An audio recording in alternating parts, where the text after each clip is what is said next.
This case takes place in the United Kingdom and spans over many years.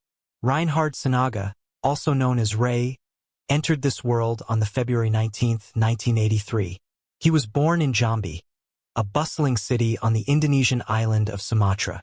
Although he was brought up in Jakarta in West Java, Ray belonged to a well-to-do family with his parents and his two younger brothers.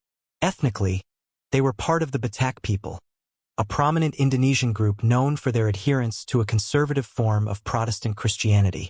Ray, the eldest among his siblings in a tribal community, carried the weight of providing and looking after his family as per tradition. Growing up as a closeted gay man in Indonesia, a nation with conservative Islamic values, he faced condemnation from his family and tribe for his sexual orientation, compelling him to live a life shrouded in secrecy. Standing at a modest 5 feet and 7 inches, Ray possessed a gentle voice, charismatic smile, and sported thick-rimmed glasses, making him appear unassuming and inoffensive. However, the young man had a drive to break free from his oppressive background and embrace a lifestyle that allowed him to be open about his true self. In February 2007, at the age of 24, he completed a degree in architecture at the University of Indonesia. He obtained a student visa and made the life-changing decision to move to Manchester in the UK. His arrival provided him with a long-awaited opportunity to finally lead the life he had been denied for so long. Although, unbeknownst to those who knew Ray, hidden beneath his unassuming exterior was a twisted darkness. This is the face of one of the most infamous priests in history. The Crown Prosecution Service described Ray as the most prolific in British legal history and possibly even the world's legal history. Ray's student visa allowed him to attend the University of Manchester, where he studied for a postgraduate degree in urban planning followed by a Master's of Arts in sociology. Manchester, and more importantly, the surrounding area of the universities would make the perfect grounds for Ray to be accepted for his homosexuality. Princess Street is the main arterial road stretching from the imposing Victorian Albert Square Town Hall to the vibrant neighborhoods where Ray strategically rented a flat. The street acts as a cultural dividing line. On one side, Chinatown explodes with colorful signs and enticing food smells. On the other side, the gay village welcomes visitors with a rainbow flag. Further down, the energy intensifies with iconic nightclubs like Factory and Fifth. Manchester has a legendary nightlife, but as a result of this, it has become the habitat for numerous lawbreakers and predators. Ria was known to be relatively outgoing and not very shy when making new friends. In February 2008, Sarah, a pseudonym to protect her identity, crossed paths with Ray. In an interview with the BBC, Sarah stated that she knew Ray during his initial days as a student. She admitted that she shared the same circle of friends, but clarified that she was never particularly close with him. She claimed that Ray seemed to receive ample attention from other homosexual men and was quick to engage in flirting. Despite this, Sarah goes on to say that he never appeared to be the sort of individual who sought out any wild parties. He presented himself as friendly, quietly confident, and unassuming. His vanity was notable, evidenced by the meticulous attention he gave to his appearance. Sarah believed that his unique looks made him stand out within the gay community, ending the interview by saying that he had a preference for masculine men, and that he regularly boasted about his power to turn heterosexual men gay. However, this power he had was something far more sinister. Ray's comfortable life in Manchester was funded in part by his wealthy palm-oiled baron father, though he also juggled studies with part-time jobs. One such position in a bar located within Manchester's gay village placed him at the center of the community he would later target. During an interview, one of his old bosses described Ray as no less than an exceptional employee, consistently ranking him among the best. He said that Ray came across as polite, efficient, spoke perfect English, and really missed his shift. He was known as the smiley happy girl Larry, self-proclaimed posh spice. This was the same nice guy picture painted by most people who came close to him. However, his boss continued and said that they found his constant eye contact and smile was at times unsettling, suggesting a hidden manipulative quality. This unnerving characteristic, she emphasized, made the revelation of his true nature even more horrifying.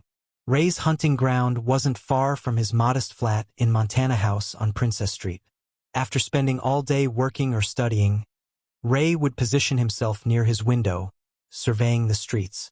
Ray had a keen eye for masculine, muscly, tall, strong men, but he preferred them to be intoxicated and alone. When an opportunity arose, Ray would emerge, not only with a smile, but with a predatory glint in his eyes.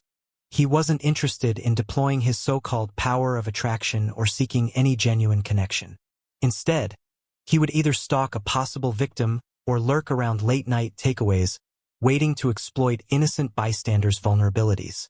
His sinister and calculated approach saw him portray himself as a savior, a good Samaritan offering a safe haven.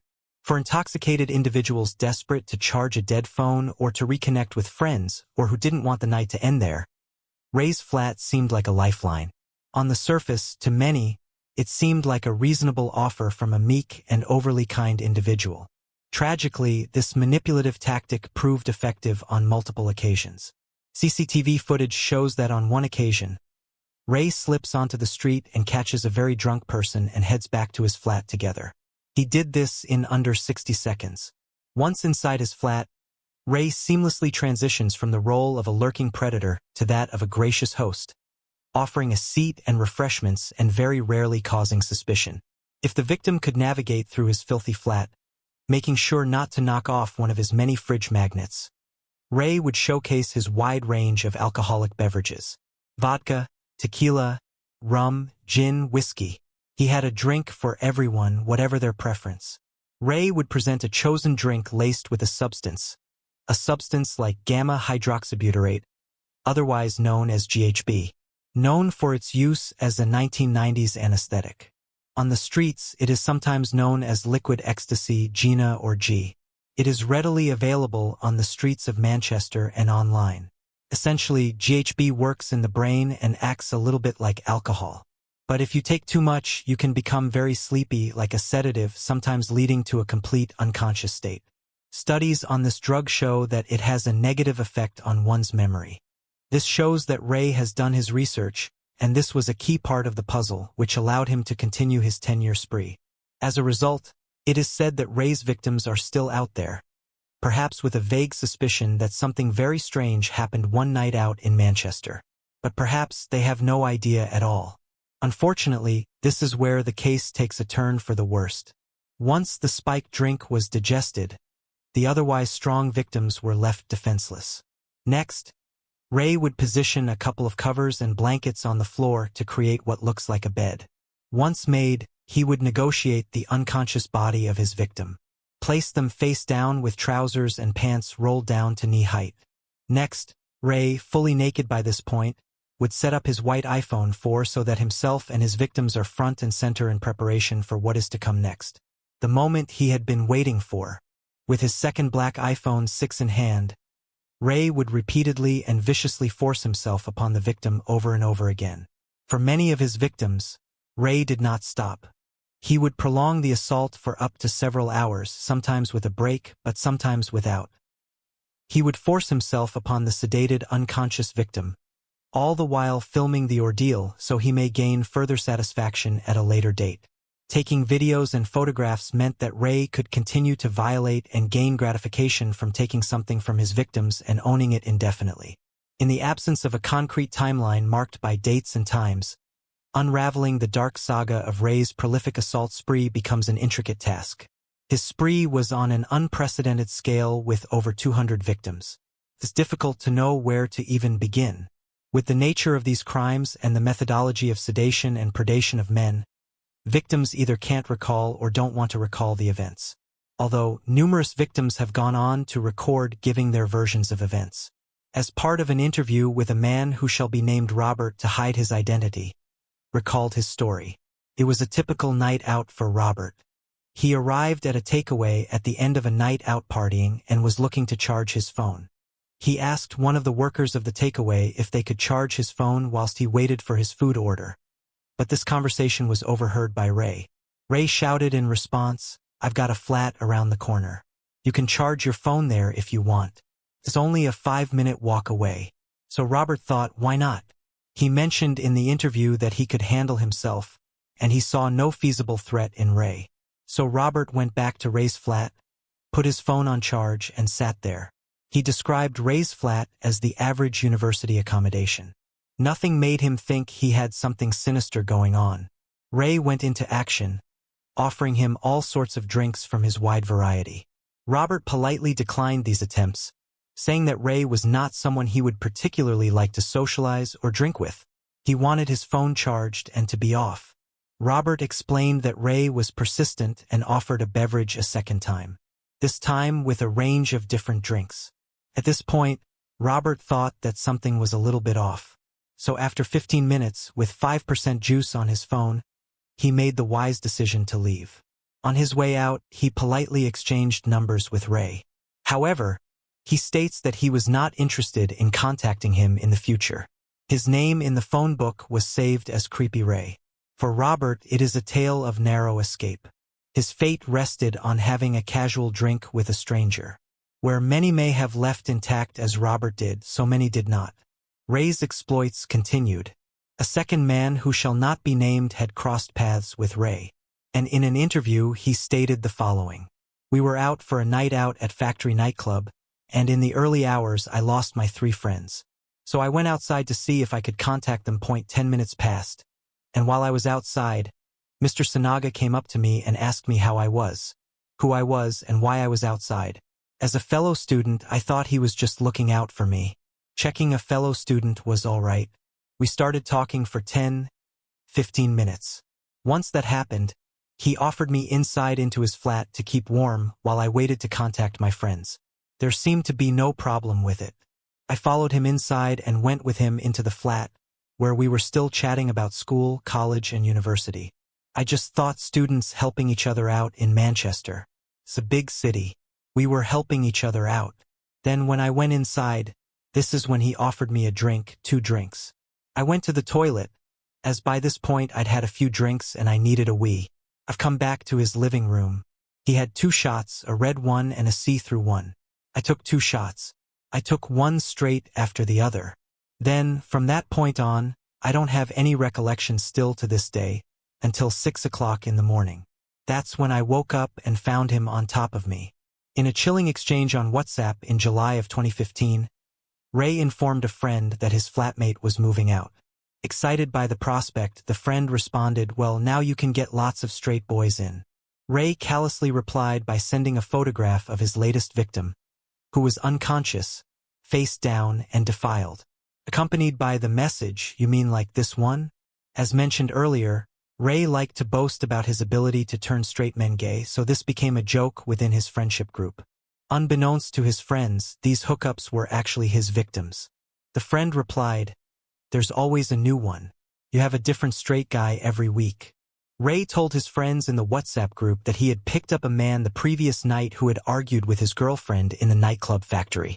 He boasted by saying, "Super Ray saves straight boys from their monstrous girlfriends," sending along a photograph of his unconscious victim. One friend replied, "Finally, I can see inside of Ray's room. I was always forbidden to go behind that magic door. You were always screaming, 'No, it's too messy.'" The jokes continued over his skills in pulling straight men and in his secrecy of his personal life. One friend even joked saying that the bodies were piling up under his bed. To commit a crime so appalling is one thing, but to detach completely, seeking an undeserved ego boost, and joking to friends keeping the true nature of the events hidden is a different level. His sociopathy and narcissism was going unchecked. On the surface, his narcissism and somewhat naive personality made some people think of him as a bit of a Peter Pan character, not looking his age, when in reality he was one of the worst criminals that Britain has ever seen. Amongst these violations, Ray had some intermittent, short, and chaotic relationships. One of Ray's close female friends recalled that he had a boyfriend who worked at the Ibis Hotel opposite his flat on Princess Street. Working long hours and not having the availability as expected of Ray, the relationship ended. Ray did not cope well with rejection. His friends claimed that Ray threatened his ex-boyfriend. He told his boyfriend he would hurt himself and drink bleach in a sick attempt to blackmail his alleged lover. By 2017, Ray's exploits reigned for 10 years. And at this point, He was commuting to the University of Leeds to study for his PhD with a thesis title, Sexuality and Everyday Transnationalism Among South Asian Gay and Bisexual Men in Manchester. He failed his PhD, and he continued his disturbing spree. That would be until 6 a.m. on the June 2, 2017. One man who shall not be named after leaving Ria's flat one cold morning rang 999. With a trembling panic in his voice, he managed to say the words, "Hello. I think some guy just tried to me after he took me to his house, and I didn't want to." Of course, the call handler's priority was the man's immediate safety. But then asked if he met him last night, the man followed up with, "Yeah, I met him last night, I think. I was drinking, and he slipped me something. I don't know. And now in the morning he's on top of me, like trying to you-know-what." Even in that moment, when the man was bravely recounting the events, he could still not explicitly say what Ray was doing to him. From this man's account, it's clear to see how even just the next day, events are foggy from the sedatives. The call continued with the handler asking for the name of the perpetrator. The man said, "I don't know his name at all. I just know where his house is, and he hasn't left his house since I escaped from it." He continued, stating that when he came round from his unconscious state, he very quickly tried to punch and push Ray away. In a panic, he tried to explain why he had blood on his hands.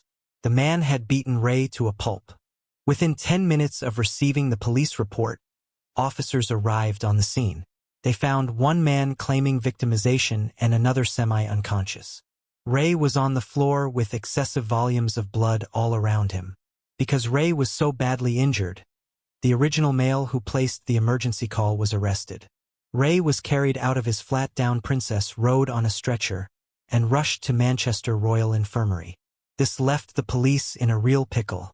Who do they believe? Ray was in hospital in a critical state, and his attacker was literally sitting with blood on his hands. However, it wasn't long before the appalling truth unfolded. Ray was in and out of consciousness, but despite his dire condition, he was hell-bent on knowing the whereabouts of his mobile phone. Detective Inspector Matt Gregory was the first officer to visit Ray whilst he was in hospital. Medical staff passed on that Ray was having waves of distress trying to find his mobile phone. Gregory had scanned the medical bay and found his phone under the bed. What was perplexing to the officers was that Ray, desperate to get onto his phone, gave the officer the incorrect PIN to unlock it for him. Could this be due to a head injury, or was Ray hiding whatever was on his phone? Undeterred by these apparent games, the officer persisted and eventually received the code and unlocked Ray's mobile phone. In that moment, Ray conjured the ability to move and attempted to strike the mobile phone out of the hand of the officer. The officer became incredibly suspicious. So he went straight to the photograph application, and it was at this point that the cat was out of the bag. The officer was faced immediately with 3 disturbing thumbnails of an explicit naked male. He continued, knowing this information could be pivotal in the investigation. He watched 3 videos, much like many of the other film footage they would later find. A scene where a male lying face down and clothed had their trousers and underwear forcibly pulled down to their knees. In a harrowing turn, a naked individual identified as Ray approached the victim on the floor and proceeded to force himself upon them. In an unexpected turn of events, the man who was currently in police custody for grievous bodily harm charges was telling the truth. In the officer's hands was the footage mail being continuously essayed by Ray. The case was flipped, and the right man was then arrested. The man that police had in custody was released. Once released and the shock of the incident had begun to subside, the man went into his back pocket to access his phone. It was at this point he realized the phone he had picked up when scrambling out of the door of Ray's flat was in fact Ray's second mobile phone. He handed this phone to the police as evidence immediately. After scouring his primary phone, secondary phone, and other hard drives found in his flat, it was discovered that Ray had over 3 terabytes of explicit photographs and videos of over 200 men that he had essayed or forced himself upon. All drugged, all unconscious, every video analyzed by a team of police. To put this into perspective, the amount of footage that Ray had filmed would need to be stored on 1,500 DVDs. This was the work of a master manipulator. a young Indonesian male who gained the power through illegal substances to inflict pain and suffering to hundreds of young men. The case was aptly named Operation Island. Recovered from his residence at Montana House on Princess Street gave the chilling backdrop to each of his vile acts. Adjacent to his bed were a trove of trophies, including stored phones, driving licenses, student ID cards, watches, and wallets, all belonging to the men who he had violated. The Greater Manchester Police claims that the total amount of victims now stands at 206, substantiated by digital, physical, and corroborative evidence. On the September 28, 2018, the trial began. As the investigation continued and the first round of court hearings began, the prosecutors managed to make 48 victims the willing focal point of the case. A small percentage of the 206 uncovered during Operation Island. Approximately 60 people tragically could not be identified from the evidence. However, a further 80 men were identified and approached, but they did not want to go through as a victim in the trial. Throughout this time, many victims approached by the police quickly became very, very angry, often wondering why the police were telling them something that they had no knowledge of. Some men were dismissive and some were completely emotionless, but many became extremely emotional, as if the revelation of what happened to them without them knowing was unveiled, and in all the effects hit them at once. As if the trauma afflicted during the actual essay was buried within the consciousness, only to emerge once told. Over 70 of the victims sought help to address and overcome their assaults. Many saw relationship breakdowns with families and loved ones, as their mental health and self-esteem were crushed. Several found it difficult being physical again, and some wanted to take their own lives. The trial was a lengthy process and amounted to 4 separate trials, a difficult task for the Crown Prosecutor Ian Rushton. As in a case like this, it is difficult not to present the 48 victims like a conveyor belt, dehumanizing them as victim 19, victim 20, victim 21, as there were just so many. All of the victims had to relive the events during the trial, watching the videos which showed them being brutally assaulted by Ray, as he looked onwards at them and the jury smiling throughout. Whenever a victim was asked if they were in the video, Ray's eyes would laser focus onto the victim. And when the victim said yes, a visible sense of euphoria and satisfaction could be seen in Ray's face, as if he was being allowed to violate them once more. Ludicrously, the defense counselor attempted to create a narrative that the encounters were consensual. The defense counselor asked the victims whether they were interested in role play, whether they felt sexy being filmed. And whilst he would ask the victims these questions, he played the footage of them being essayed on screen. A truly diabolical and traumatic ordeal. The defense lawyer almost had the same lack of emotion as Ray, having no visible remorse and no emotional attachment to what was going on in that courtroom. Ray's defense claiming consensual engagement in his fantasy scenarios was unanimously rejected by all 4 juries.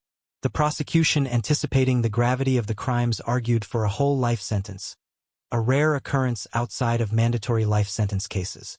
Ray was found guilty. However, the judge overseeing the case ultimately sentenced Ray to life in prison, but with a minimum term of 30 years before parole consideration. The judge described Ray as dangerous, deeply disturbed, and a perverted individual with no sense of reality. For many of the victims, this news did not scratch the surface of beginning to recover from what had happened to them. However, some did find some form of solace. The gentleman who managed to escape and called the emergency services was glad that he got some form of payback, having beaten Ray to near death and ultimately stopped his predation for good. This has allowed him to block out the events and take the brave steps forward to recovering and get on with his life. He stated that Ray wanted to destroy us, but that we the victims need to come out and say it is not our fault, it was his fault. After the sentencing, a revelation emerged. 23 men stepped forward. 12 were already known to investigators, but remarkably, 11 were previously unknown victims, casting a sobering light on the reach of Ray's crimes. Shortly after, Solicitor General Michael Ellis expressed profound dissatisfaction with the sentencing after inflicting what he referred to as an ocean of harm. Despite the judge initially deeming the case not warranting a whole life tariff, a pivotal hearing in October of 2020 prompted a reconsideration. At this hearing, the severity of Ray's crimes could not be overlooked or downplayed. As a result, his sentence was increased from 30 years to 40 years, a decision intended to reflect the gravity of the crimes committed. This adjustment ensures that Ray's fate will rest in the hands of the parole board in 2060, at which time he will be 77 years old.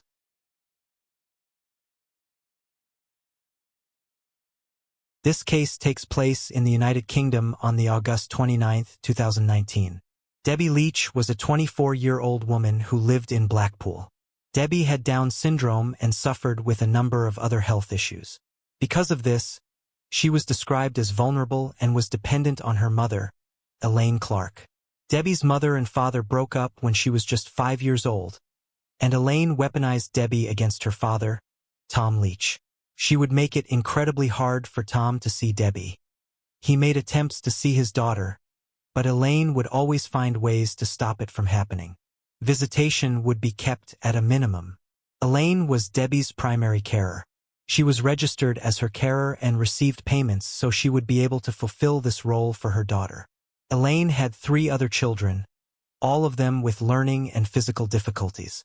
It's reported that the social services were very well aware of the family due to Elaine's parenting. Those who knew her, even close family, viewed her as a selfish and lazy mother. Elaine and her children moved to Leeds in 2014 and then to Blackpool in 2016. It's reported that whilst living in Leeds, Debbie attended a care center, went to college, had plenty of friends, and had a boyfriend. She was described by a support worker as shy, but was outgoing when she got to know someone, and by all accounts was somewhat happy. When they moved to Blackpool in 2016, Elaine did not allow Debbie to go to a new daycare center, and Elaine stopped providing as much care despite receiving enhanced benefits for caring for Debbie. In April of 2018, Debbie had a checkup from her GP. The GP became deeply concerned for her well-being when he noticed she had Norwegian scabies, a condition known to be associated with neglect. Debbie received treatment and was discharged. A follow-up appointment was required and set up, but Elaine did not bring Debbie in for the follow-up. Because of this, the hospital made a safeguarding referral to adult social services. However, nothing came of this despite the concerns that Elaine was neglectful carer before this even occurred. In autumn of 2018, social services began investigating Elaine due to her other daughter and grandson, who lived in her home with her too. The home was found to be an inadequate standard for them to live in. The court documents describe the filthy conditions of the home. Whilst this was being investigated, a file was also opened for Debbie as they found that she was not registered to access a care center. These care centers provided much relief for Elaine, allowed social services to keep a better eye on her, and would give Debbie a much needed social life. However, Elaine never followed up with the meetings that were set in place. There was a reason for this. The neglect had gotten much worse, and Elaine didn't want people to see the deterioration of Debbie.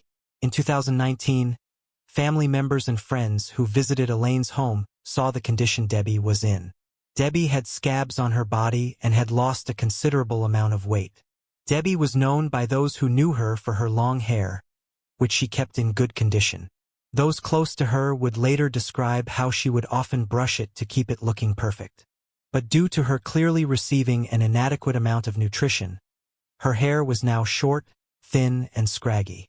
Upon seeing Debbie in such a condition, the family expressed their concerns to Elaine, but these concerns were simply dismissed. In April of 2019, relatives came over again. They asked where Debbie was, but Elaine just told them that she was unwell and that no one was allowed to go into her room. Although Elaine's niece didn't listen to this. She instead snuck away and entered Debbie's bedroom. What she found horrified her. The room was dark, untidy, and had a horrid smell. The niece walked further into the room to find Debbie in bed. She told Debbie to get up and to come downstairs. Debbie was incredibly frail. She was able to get up, but with great difficulty. Debbie struggled to walk as she made her way downstairs to the other relatives. She was crying. Her clothing was heavily soiled and appeared to be rotten. Elaine's sister told her that if she did not sort out Debbie's condition within the next 2 weeks, she would report her to the authorities. In the weeks that followed, Elena showed her sister that Debbie's condition had improved, but this was a lie. In July, a party was held for Elaine's son, Relatives were told that Debbie was in her room and did not want to see anyone. They didn't believe a word of it, and they went to go and see Debbie in her room. As soon as they entered, they were hit by an appalling stench. Plates full of rotten food and dirty nappies surrounded her bed. Her skin was scabby and sore. The family confronted Elaine, but she rejected their concern. The family would later say that they could hear Debbie crying out for her mother, but Elaine didn't go to her. They told Elaine that Debbie would die if she was left in those conditions for much longer. The family contacted social services as safeguarding alert was sent to the family's GP, who visited that very evening. Elaine realized that they had called the authorities, so she quickly got Debbie out of her bed and brought her into the shower. With hot water and soap, she began to clean Debbie's skin. Her skin was covered in large sores and rashes. The hot water and soap entering these wounds would have been incredibly painful. Debbie's siblings could hear her screaming in agony. Now clean, she dressed Debbie in oversized clothing, managed to get her looking somewhat presentable before the doctor arrived. There was a knock at the door. Elaine greeted the doctor, who came in to check on Debbie's well-being. She told the doctor that Debbie was having some trouble. Controlling her bowels and bladder, so she had given her nappies to wear. She said that her family had seen Debbie before her nappy had been changed, and that this was the reason for her being dirty. Elaine told the doctor that her family had overreacted and that there was nothing wrong. The doctor noticed some sores and some dry skin, but he did not diagnose scabies at the time. He left and no further action was taken. On the August 1st, a prearranged visit occurred. Because these visits were prearranged, Elaine had time to clean Debbie and tidy her room so the authorities would not suspect a thing.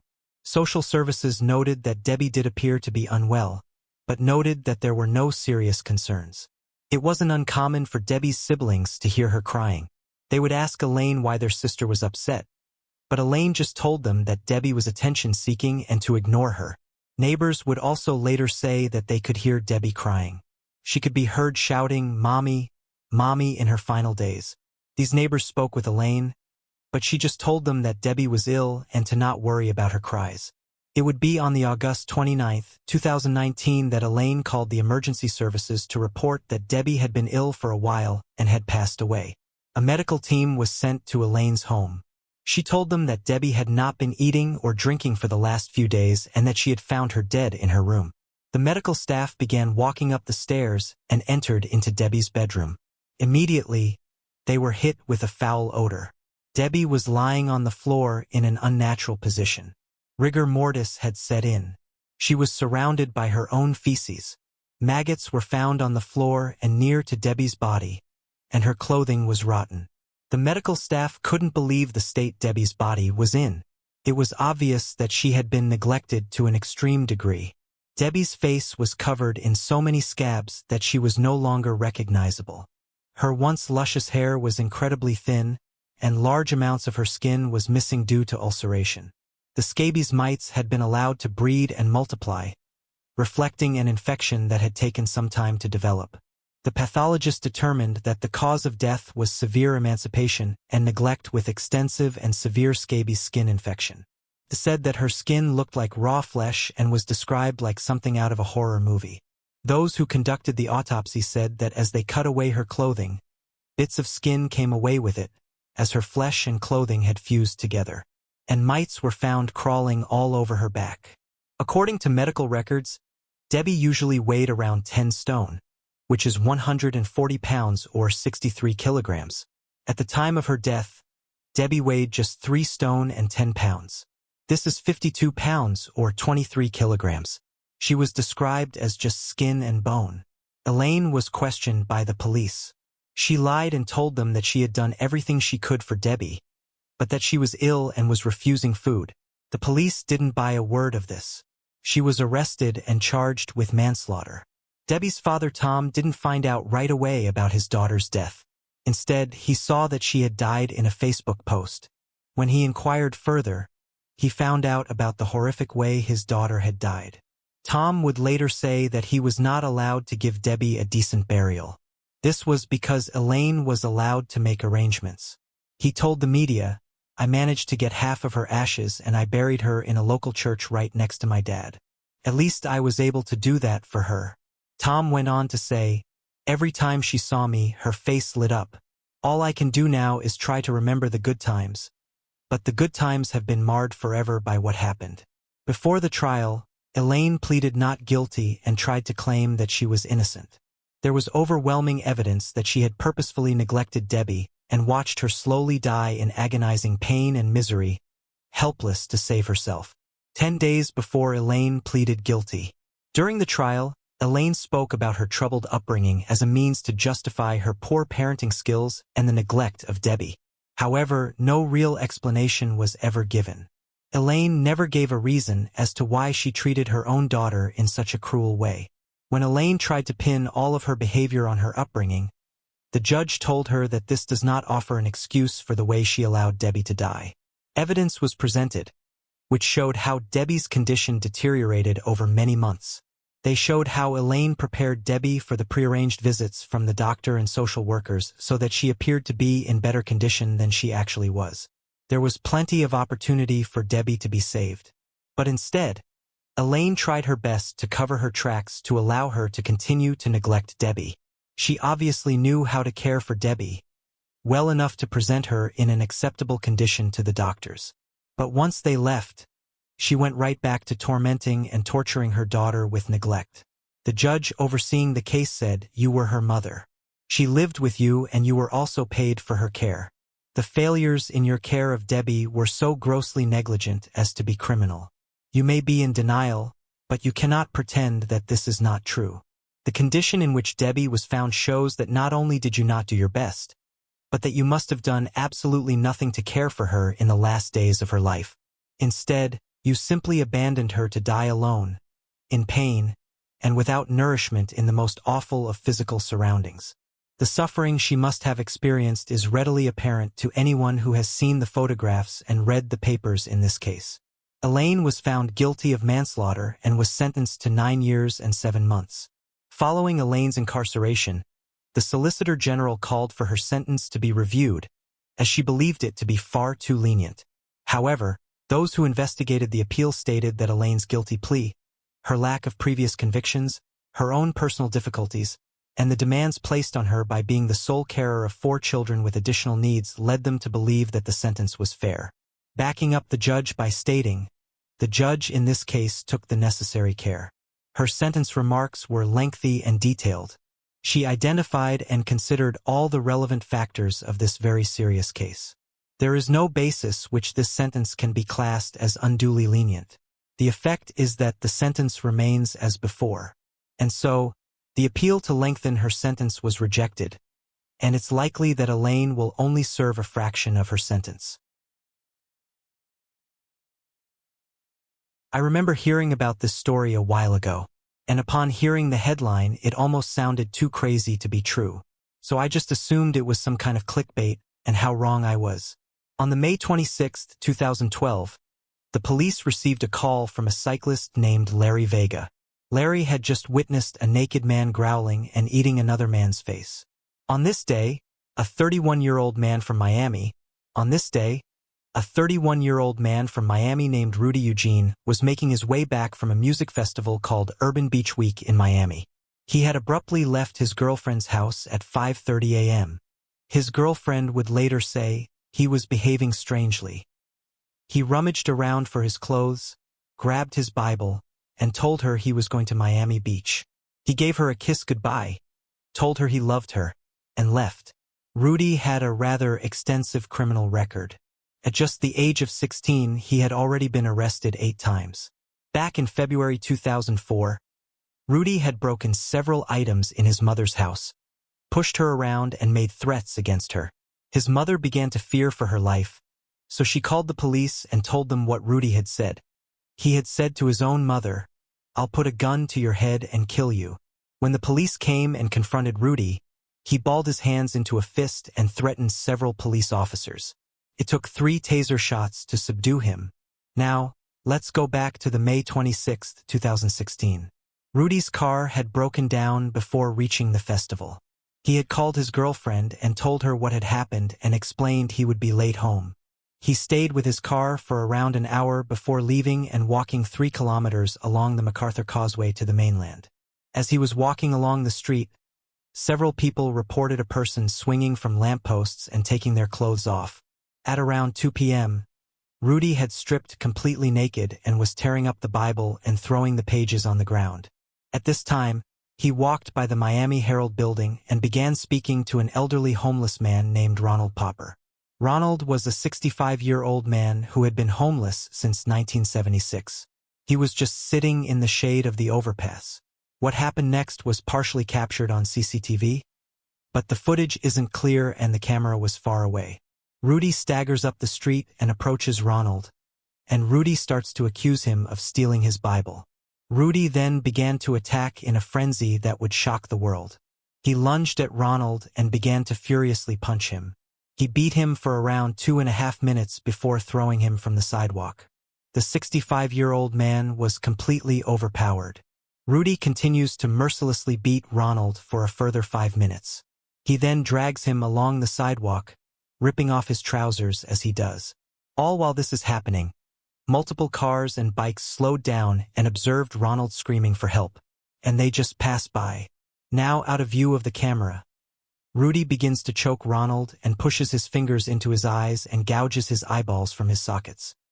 He then begins to sink his teeth into his face and tears chunks of flesh from his skull. The whole disturbing incident occurred for a shocking 18 minutes before a police car is seen approaching. Thankfully, some of the people who had seen the attack had called the police. An officer named Jose Ramirez emerges from the car, unaware of just how dire the situation was. He does a double take at the bloody scene and draws his gun. He screams at Rudy, demanding that he stops at once. Rudy just looks up at the officer with a crazed look in his eye, flesh and blood dripping from his mouth. He then lets out a growl towards the officer and goes back to gnawing at the face of the poor defenseless man. With no other choice, Ramirez fires a bullet into Rudy's body. Remarkably, this gunshot proves to be ineffective. Rudy just continues to rip the flesh from Donald's face. He then fires his weapon another 4 times. A total of 5 bullets was enough to stop the crazed cannibal. Paramedics eventually arrive, and Ronald, who is still alive and conscious, is taken to hospital. Rudy was pronounced dead.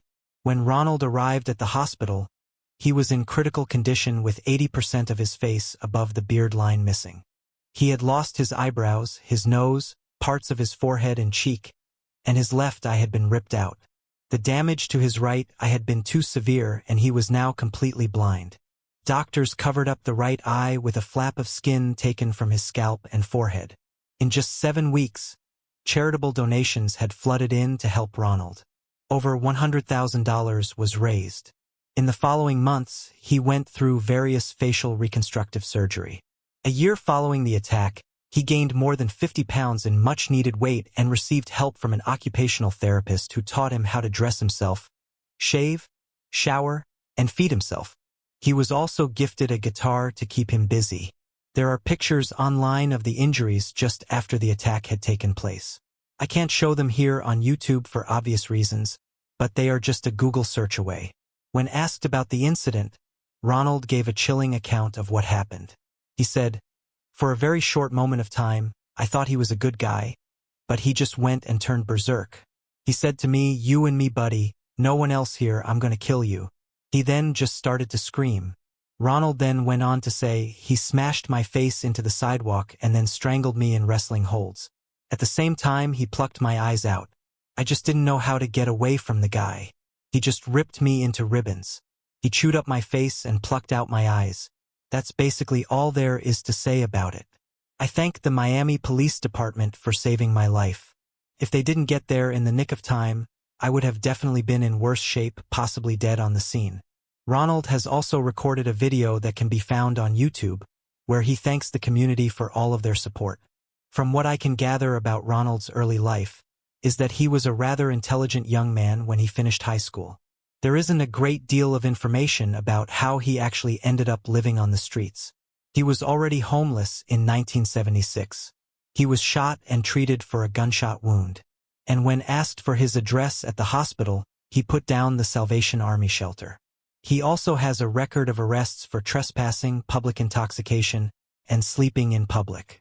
He slept on a cardboard box just across the street from where the attack had taken place.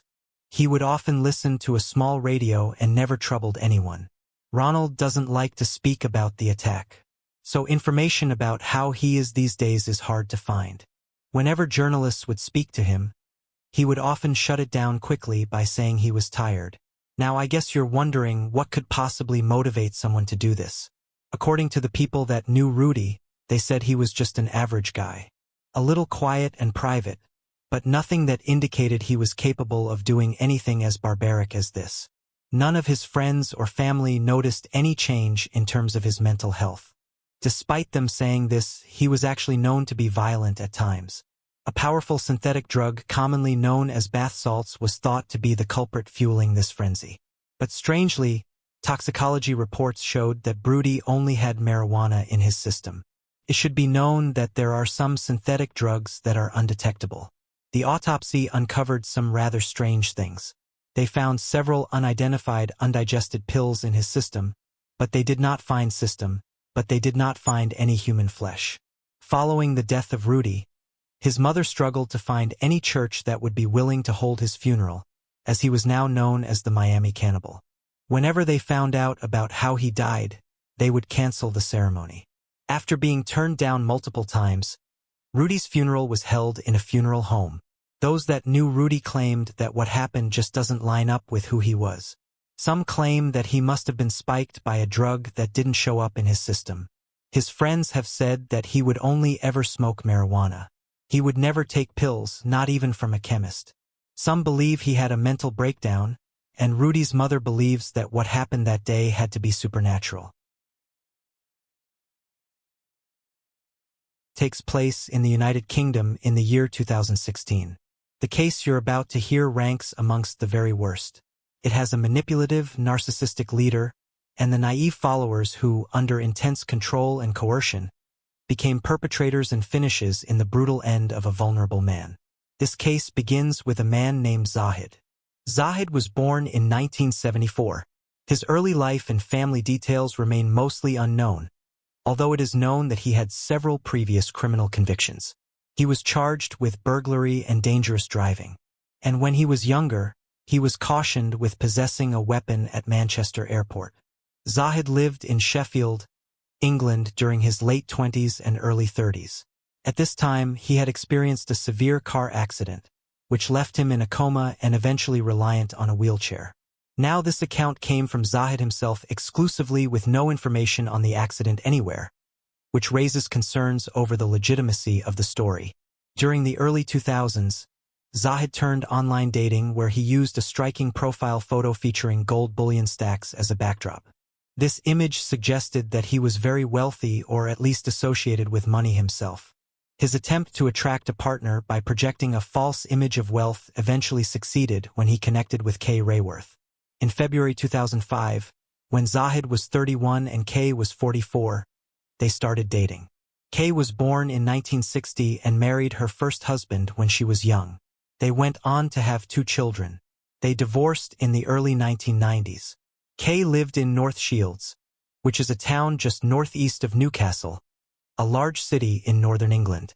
A close friend of Kay's named Helen O'Keefe was later interviewed. She mentioned that Kay was a carer and that she was lovely to be around. She said she was gentle, caring, and a genuinely nice person. She was also a regular attendee of church and sang in the choir. She was well-liked and had a range of close friends who she kept regular contact with. Kay would later remarry, but the relationship fell apart, and the two divorced. Following her divorce from her second husband, she spiraled into a depression and began seeking the attention of men and entered into some casual flings. Susan Gordon was a close friend of Kay's. Their friendship dated back to school in the 1970s, and she considered Kay more like her sister. They would see each other every single day. However, their friendship changed after Kay met Sirid on an online dating site. Susan noticed that KH began to change, suggesting Zahid's influence gradually isolating her from friends and familiar connections in the community. Zahid and KH's relationship developed into a serious relationship pretty quickly. He then requested that he come to live with her at her house. Kay was in a desperate state. She was flattered by the attention she was getting from a younger man, and so she accepted his request. When he arrived, he gave her £20,000 towards her mortgage. It is unclear where Zahid got this money from. As more time went on, Zahid began asserting his control within the household. And soon enough, he began dictating Kay's every move. He restricted her contact with her friends, dictated who she could see and who she couldn't see, and slowly made her cut off contact with everyone. As a result, she became very withdrawn and lost contact with her friends. She became extremely isolated and even stopped attending church. Eventually, her contact with her children reduced dramatically too. On one occasion, Susan Gordon once saw Zahid and Kay in a cafe. When Kay tried ordering some bacon, Zahid told her she wasn't allowed. Susan questioned this and said that she is a Christian, not a Muslim. But Zahid stated that she would have to brush her teeth before kissing him if she ate it. Susan later said that Kay appeared to be disheveled, a hollowed-out version of her former self. She became worried of Zahid's control and for her well-being. After this point, Kay would often avoid eye contact with friends if she saw them in public and would always lower her head. Under Zahid's influence, Kay eventually converted from Christianity to Islam, which was a shift that puzzled her former friends. Over time, Zahid's behavior over Kay became increasingly violent. He frequently attacked her with his crutches, which he either used for walking or carried with him when he was in his wheelchair.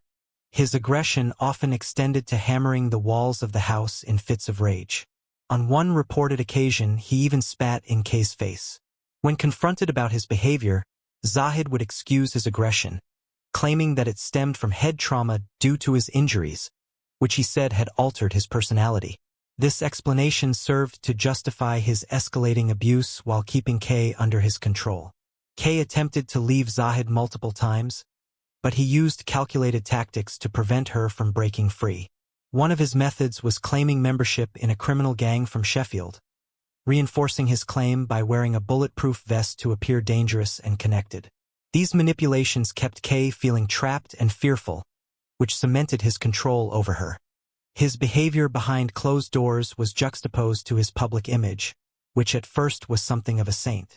Despite allegedly being wheelchair-bound, he volunteered frequently at his local soup hall, where he would help to feed the homeless. He presented himself as a supportive figure in the community, portraying the role of a caregiver and advocate for vulnerable people. However, many others didn't buy it. Some people saw him performing activities that seemed inconsistent with a wheelchair-bound person.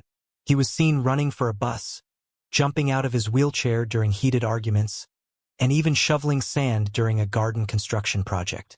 So publicly, he exaggerated his disability to gain sympathy and for financial benefits, enhancing his reputation with charity work to present himself as a model citizen. Privately, however, he was horrific, using manipulation to mentally and physically control those close to him. By February 2009, after 4 years with Kay, Zahid returned to online platforms, including Facebook. He did this to seek a second partner.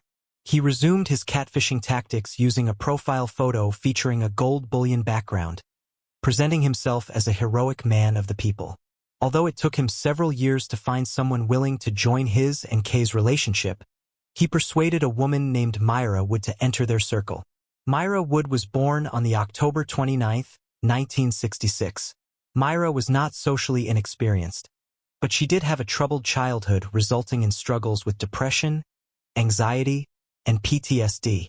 By 2011, she was divorced and had a daughter, Elizabeth, who remembered her as a loving mother until her relationship with Zahid distanced Myra from her family. Elizabeth later said, "She was all for him and not for us." Initially, Zahid seemed polite and charming. However, when Myra was released from a 16-week sentence for theft in 2013, she had no place to live. And so Kay and Zahid offered her a room in Kay's home. This brought Myra and Kay together under one roof for the first time despite their long acquaintance. Myra later described this as a pivotal point where Zahid's control intensified. Myra was financially vulnerable. She worked as a cleaner, but she was barely able to make ends meet. Despite this, Zahid started demanding large quantities of money from her for his support, which in turn made her more reliant on him. He eventually made Myra one of his official carers, allowing her to claim carer's allowance, which he took from her as well. Their relationship grew increasingly hostile, with Zahid erupting in rage during arguments, mirroring his attacks on Kay. Physical violence escalated, including strangling Myra multiple times. Both women suffered under his control. They were sometimes pinned down to the floor under his weight and strangled or slapped. Zahid shouted that he could kill them if he wanted to. At times, he held a knife to Myra's abdomen, nearly following through on his death threats. According to Myra, Zahid had some incredibly dark fetishes. He would force both of the women to drink his urine, which he used as a calculated display of dominance and control. Kay was reluctant, but Myra obliged. Zay had both Kay and Myra under his full control, but his disturbing behavior escalated even further. He developed a perverse interest in animals and began watching illegal videos involving animals. And eventually, he acquired dogs himself. He started pressuring Kay and Myra to engage in acts with the animals. Both women claimed they refused, but recalled his persistent attempts. Soon enough, he began looking for a third partner. His next two victims were a woman called Ann Corbett and a man named Jimmy Prout, and was significantly younger than Zahid and the other women. She was born on the November 8, 1990, and was in her 20s when she met Zahid, and had a history of instability and learning difficulties, often finding herself homeless. Zahid discovered her vulnerabilities and offered her a place to stay, but the space was limited in Kay's home. To accommodate her, he persuaded Kay to acquire a second home just down the road. This is where Myra and Jimmy Prout eventually resided. Jimmy Prout was born around 1970, and he had a troubled background. He was born and raised in Newcastle and was the sixth youngest of 8 siblings. His mother struggled with depression while his father frequently worked away. This led to several of the children, including Jimmy, spending time in child protective custody. This, along with his learning difficulties, had a drastic impact on him and made him particularly vulnerable. Although Jimmy once had a stable life with his ex-wife Mandy Carter along with their 2 children, but his life later unraveled. When his life fell apart, he took on casual jobs, engaged in minor criminal activities, and ultimately became homeless, making him susceptible to Zahid's influence and control. Despite this, it is said that Jimmy Prout had a good nature. But Zahid, he took control of his good nature by making Jimmy undertake laborious tasks for no pay. Jimmy was the cleaner and handyman of both properties. But not only this, he would also carry out any errands Zahid requested. He was essentially Zahid's slave. Jimmy felt indebted to Zahid, who provided the home and a sense of family he had longed for. And so, without question, he followed Zahid's commands. Zahid maintained an intimate relationship with Ann, but over time Ann also became involved with Jimmy. In public, the group would follow Zahid in a specific order, walking in line with him leading. There would then be Myra and Kay directly behind, and then Ann, followed by Jimmy at the back, signifying his position as the lowest in the hierarchy. Fear of Zahid dominated the group, and Jimmy was clearly treated as the most inferior member. In 2014, Zahid attended the People's Kitchen Christmas party for the homeless, mingling with local dignitaries, including the mayor of Newcastle and Gateshead, who posed for a photograph with him. But within a year of this photograph, Zahid's abuse escalated sharply, leading to the tragic and gruesome events that would ultimately define this case. In autumn of 2015, Ann's brother Ivan came to stay at the second property. He needed shelter, but of course, Zahid saw this as a chance to add Ivan into his cult-like group. But Ivan was strong-willed and physically capable, and so he was able to resist Zahid's influence. Subsequently, tensions rose and the two clashed. According to Zahid, a few of his tools went missing. They weren't particularly valuable, but it was enough to enrage him. Ivan soon left to avoid any further conflict. But because of this, Zahid's anger turned to Jimmy. The group, led by Zahid, grew increasingly hostile towards Jimmy. Though by all accounts he was innocent, Zahid intensified the control over Jimmy, boarding up the windows to the second property, and subjecting him to relentless attacks. Dissatisfied with Jimmy's work, Zahid beat him, with the women in the group often watching. And sometimes they would all laugh. There is evidence suggesting that they joined in. Zahid's punishments included physical assaults, punching, slapping, cutting, and even suffocation. He also ordered the women to starve Jimmy, rationing his meals as another form of control. Zahid's cruelty extended to forcing Jimmy to stand for long periods of time. Jimmy was too afraid to resist, and he obeyed Zahid's commands, enduring the torture in silence. It's not always clear why victims stay with their abusers, but perhaps Jimmy was too weak from the abuse, or he had nowhere to go, or maybe both. However, Jimmy attempted to reach out by posting distressing images and messages on social media, hoping that someone might recognize his plight. He shared photographs of himself crying or showing his frail and beaten body, accompanied by captions that hinted at the abuse he was suffering. He would write, "My mouth hurts. My body hurts. My cheek hurts. My shoulder hurts. I need help. I am in so much pain." His post painted a picture of desperation, and yet they went unnoticed. Apart from and liked all of the pictures. From the images, it is clear that Jimmy's shoulder had gone some serious blunt force trauma. The sadistic torture was entirely orchestrated by Zahid, and his bloodlust was only escalating. Zahid remembered that he still had pliers in his toolbox. He took the pliers, forced Jimmy's mouth open, and began to pull out his teeth. According to the women, when Zahid came across a particularly stubborn tooth, he would get out his hammer and chisel to smash away their deeply rooted tooth. On some occasions, Zahid would bring the dog round to the second property. At Zahid's command, Jimmy was forced to have intercourse with the dogs whilst he watched for his pleasure. The women did nothing to stop the cruelty to Jimmy and the dogs. Now this next part is unbelievably gruesome. Just when you would think the abuse couldn't get any worse, Zahid decided that he was going to remove one of Jimmy's testicles. Zahid pulled out his Stanley knife. This is a knife used for cutting carpets and other building fabrics. He passed the knife to Ann Corbett and told her to cut open his scrotum and remove one of his testicles, and made the initial cut, but then she refused, and she just couldn't bear it any longer. So Zahid grabbed the Stanley knife and did it himself. Jimmy was given no painkillers before, during, or after. Zahid proceeded to cut the scrotum and attached the testicle before force-feeding it to Jimmy. He then made sure that Jimmy consumed it. Zahid then commanded and to burn the wound with a heated metal bolt to seal it before sewing it up. Jimmy would, of course, been in extreme pain, but the others in the group just watched and laughed, and they would later kick him in the groin. On the November 27, 2015, Jimmy visited the hospital in severe pain. Despite his obvious injuries, he concealed the true cause, only hinting that he knew the person responsible.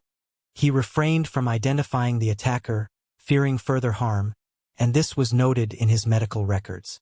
Yet, despite them realizing, no action was taken to report the attacks, and Jimmy was simply given a sick note before being sent home. On the November 30th, Jimmy returned to the hospital accompanied by Zahid and Ann. Zahid dominated the conversation, explaining Jimmy's injuries as the result of an assault and insisting that Jimmy needed an extended sick note. When the doctor examined Jimmy, he observed stab wounds to which the hit claimed that Jimmy's attackers had attempted to stab him, but failed because Jimmy was wearing a number of coats. The doctor noted the previous visit, and in his medical notes, there was writing pointing to signs that Jimmy was suffering greatly. Yet no action followed. Several weeks later, they returned to the doctor again. This time, the doctor had a member of the learning disability team present. The doctor raised concerns about Jimmy's missing teeth, prompting and to claim that Jimmy had removed them himself. The doctor and his team noticed Jimmy's fearful demeanor, but Zahid convinced them that Jimmy's injuries were self-inflicted and that they were simply just trying to take care of him. Despite signs of extreme neglect and harm, no further intervention occurred, leaving Jimmy under Zahid's control. And the attacks continued. Jimmy's health deteriorated rapidly, eventually leaving him so frail that he could only walk if Kay and Myra held him up by each arm. Surveillance footage captured moments where Kay and Myra dragged Jimmy through the streets against his will. Zahid, Myra, Kay, and showed complete contempt for him. In one sickening incident, Myra and Zahid were on a bus, and they showed a local woman photos of Jimmy's bruised and battered body. As Zahid displayed the images, Myra laughed, and the woman was deeply horrified. His skin was bruised to the point of blackness, and she expressed concerns. But Zahid dismissed it, saying that Jimmy deserved the attacks. Another disturbing incident occurred on a frigid morning in January 2016, when a neighbor found Jimmy slumped against her gate, wearing only a sleeveless jacket. Jimmy was too weak to stand up, and he could only manage to say the words, "Help me." Despite these distressing interactions and multiple doctor visits, these red flags were ignored. Ultimately, there were 17 documented opportunities where authorities or witnesses could have intervened and saved Jimmy. But they never did, and ultimately Jimmy's days were numbered. It would be and who delivered the final and brutal act. In the early morning hours of the February 9, 2019, Jimmy was in extreme pain. Because of this pain, he screamed through the night. Because of his screaming, Mayor called Zahid, and the group gathered to decide how to silence him. Zahid instructed Anne to gag him, which she did. According to Anne, what happened next was accidental. But she used a piece of clothing to wrap around his mouth and nose. Laying there battered, bruised, and alone, Jimmy suffocated to death. At 6 a.m., Jimmy passed away. Once the gang realized that Jimmy was dead, they wrapped his body up in layers of clothing and placed him into a sleeping bag. The gang then transported him to a barren area around 100 meters away from the home. They left him there hidden in the shrubs and exposed to the elements. To cover their tracks, Zahid later burned evidence in a bonfire before the group attempted to resume their lives as normal, as if nothing had even happened. Although soon enough, the group began breaking down under guilt and paranoia, fearing that they might be caught. Each member had blood on their hands. None of the women were mere bystanders. They either inflicted harm or allowed Jimmy's torture to continue. On the March 25, 2016, a fight erupted between Zahid and Anne, prompting Zahid to call the police. Zahid claimed that Anne had attacked him and that she had killed Jimmy Prout. In a pathetic and desperate attempt to save himself from the crime, Zahid tried to pin all of the blame on Anne.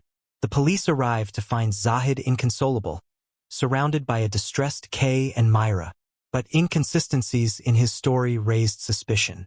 The following day, the police arrested Zahid, and Kay, and Myra for questioning. Zahid, Kay, and Myra planned to blame everything on Anne. But in another police room, Anne had confessed to the location of Jimmy's body.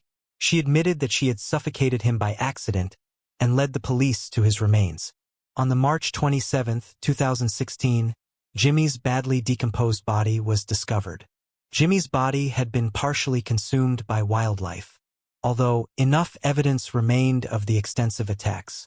Numerous broken bones showed a history of torture over the past year. A postmortem confirmed the barbaric treatment.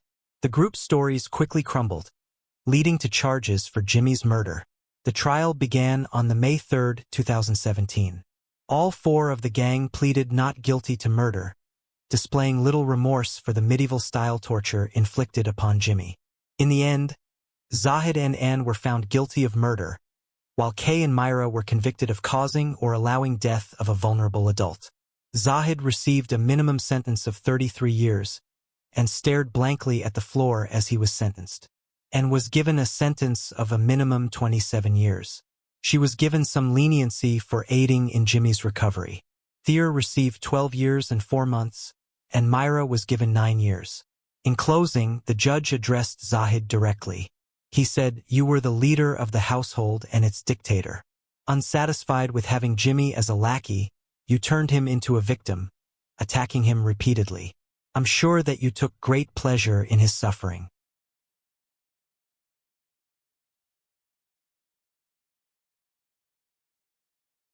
As the gang exited the courtroom, onlookers shouted, "I hope you rot in hell." This case takes place in the United Kingdom on the June 19, 2003. Andrew Lamb was known as a successful English businessman living a life of wealth and luxury in Malta. But in reality, he was keeping a dark secret. His name was not Andrew Lamb. It was Christopher Geismar Jr., and he was involved in one of the most brutal and cruel cases in British legal history. Christopher grew up privileged and wealthy. As a teenager, Christopher left school to join the family business, but it was no ordinary business. As part of his duties, Christopher would learn about the world of surveillance and gathering intelligence. And like his father before him, he too became a success in the industry, displaying an aptitude for undercover work and investigation. Christopher showcased his talents when he infiltrated organized crime gangs in Wolverhampton and a far-right movement in Nottingham, collaborating with media outlets like Channel 4 and BBC. His future seemed promising, and he was well on the way to building a successful career in the television business. However, fate took a dark turn when he crossed paths with one of Manchester's most notorious gangsters, John Wilson. A man with an incredibly violent reputation, he drew Christopher into the world of crime, leading him to commit horrific acts. Also working with Wilson was a man named Brian Waters, a 44-year-old cannabis dealer who was growing plants at Burnhouse Farm near Cheshire. He set up the farm at Burnhouse with his son and daughter, who were adults, and a man named Solomon Razek. Whilst Brian dealt for Wilson, he kept this operation secret, and the operation made around £3,000 a month. Brian had contacts in the Netherlands, and he would often broker deals between Wilson and his other Dutch associates. In 1999, during a return trip to the UK from Holland, Brian was caught at a port with £20,000 in cash. This cash belonged to John Wilson. The money was, of course, from dealing illegal substances, and because Brian couldn't give a reason where this money had come from, it was confiscated. Despite this incident, Brian and Wilson's association continued, and by late 2002, Brian was involved in dealing other substances on behalf of the mobster. But during the Christmas season, Brian was robbed. This resulted in him owing thousands of more pounds to Wilson, plunging him further into debt. Wilson was furious. He demanded Christopher's skills in surveillance to be used on Brian and his family. He was tasked with trailing Brian's son Gavin from their home and followed him all the way to Burnhouse Farm where they were secretly growing the plants. Christopher waited for Gavin to leave and then entered the farm, coming across this secret operation. Christopher relayed this information back to Wilson, who was absolutely outraged. He believed that Brian was going behind his back and selling without his consent. So Wilson gave the orders for his gang to ransack Brian's farm, steal his plants and equipment. This gang included Christopher, a man named James Raven, otherwise known as the Milkman, due to him being able to deliver when hired to deal with other criminals. He was also somewhat of an intimidating man with tattoos that read, "Maniac" and "Proceed with caution." And there was a good reason for these tattoos. There was also Otis Matthews, who was Wilson's right-hand man, and someone who was capable of extreme violence. And finally, David Moran. David would play no part in what was about to unfold. He was there to keep watch for the police whilst the other gang members ransacked the farm, but more on his part later. Wilson got these 4 men to do his dirty work and sent them over to the farm. When these men arrived, nobody else was there. They began loading all of the plants and equipment into a van they had brought with them, stealing everything of value. They drove the loaded van away to another location and returned to the farm to send a message. Suman Razak arrived at the farm to tend to the plants, completely oblivious to the horrors that awaited him. Little did he know that his life was about to change forever as he was ambushed by the men sent by Wilson. As he entered the farm, Razak endured a relentless barrage of punches and kicks to his face. The men started demanding for money, but Razak had no idea what they were talking about. The men then tied him up with rope and suspended him upside down and plunged him head first into a barrel filled with dirty water. They continued to press Razak for the information about the money, but Razak replied saying that he had no idea what they were talking about. So the men then electrocuted him and poured acid on his body. The brutality only escalated from there. A pillowcase was thrown over Razak's head and set on fire. The fire burned his shoulders and neck before it was extinguished. He was then tortured with an industrial staple gun, causing unimaginable pain and torment. Multiple staples were fired into his head and back. This horrific torture lasted for well over an hour, but he was still alive. And then Brian, totally unaware of what was happening, arrived at the farm. Brian was immediately attacked. He suffered the same fate as Rezek. He was beaten, tied up, and lowered head first into dirty water. Rezek watched in horror as Brian was subjected to the same torment. But they took it a step further. One of the men retrieved an iron bar. They inserted this bar into Brian's anus. The bar was pushed into him with such force that it ruptured his insides. Now, as I mentioned earlier, Brian's children were part of the operations on the farm, and Brian had come to meet them at the farm. So they too turned up. Their names are Natalie and Gavin. Natalie was just about to turn 21, and Gavin was 25. As they approached the farm, the three men apprehended them and brought them to where their father was held. Gavin was horrifically beaten as they demanded Brian to hand over the money. Gavin was then tied up and a noose was placed around his neck. The rope was thrown over a beam and tightened, which resulted in him being choked. Natalie was also tied up and placed next to her father. The gang put a gun in Natalie's mouth and demanded the money from Brian, but he didn't have it. Natalie would later say, "They turned his chair around to see me and told him to look at your daughter. Do you really want her to go through this?" Then one of them sliced off her top with a knife and demanded the $20,000 to be handed over. A bin bag was then set on fire over Brian. The hot plastic dripped onto his exposed skin. The industrial stapler was then fired into his back and skull. Gavin and Natalie could do nothing but watch as their father was mercilessly beaten for hours. After a total of 3 hours, Brian finally succumbed to his injuries, and he passed away.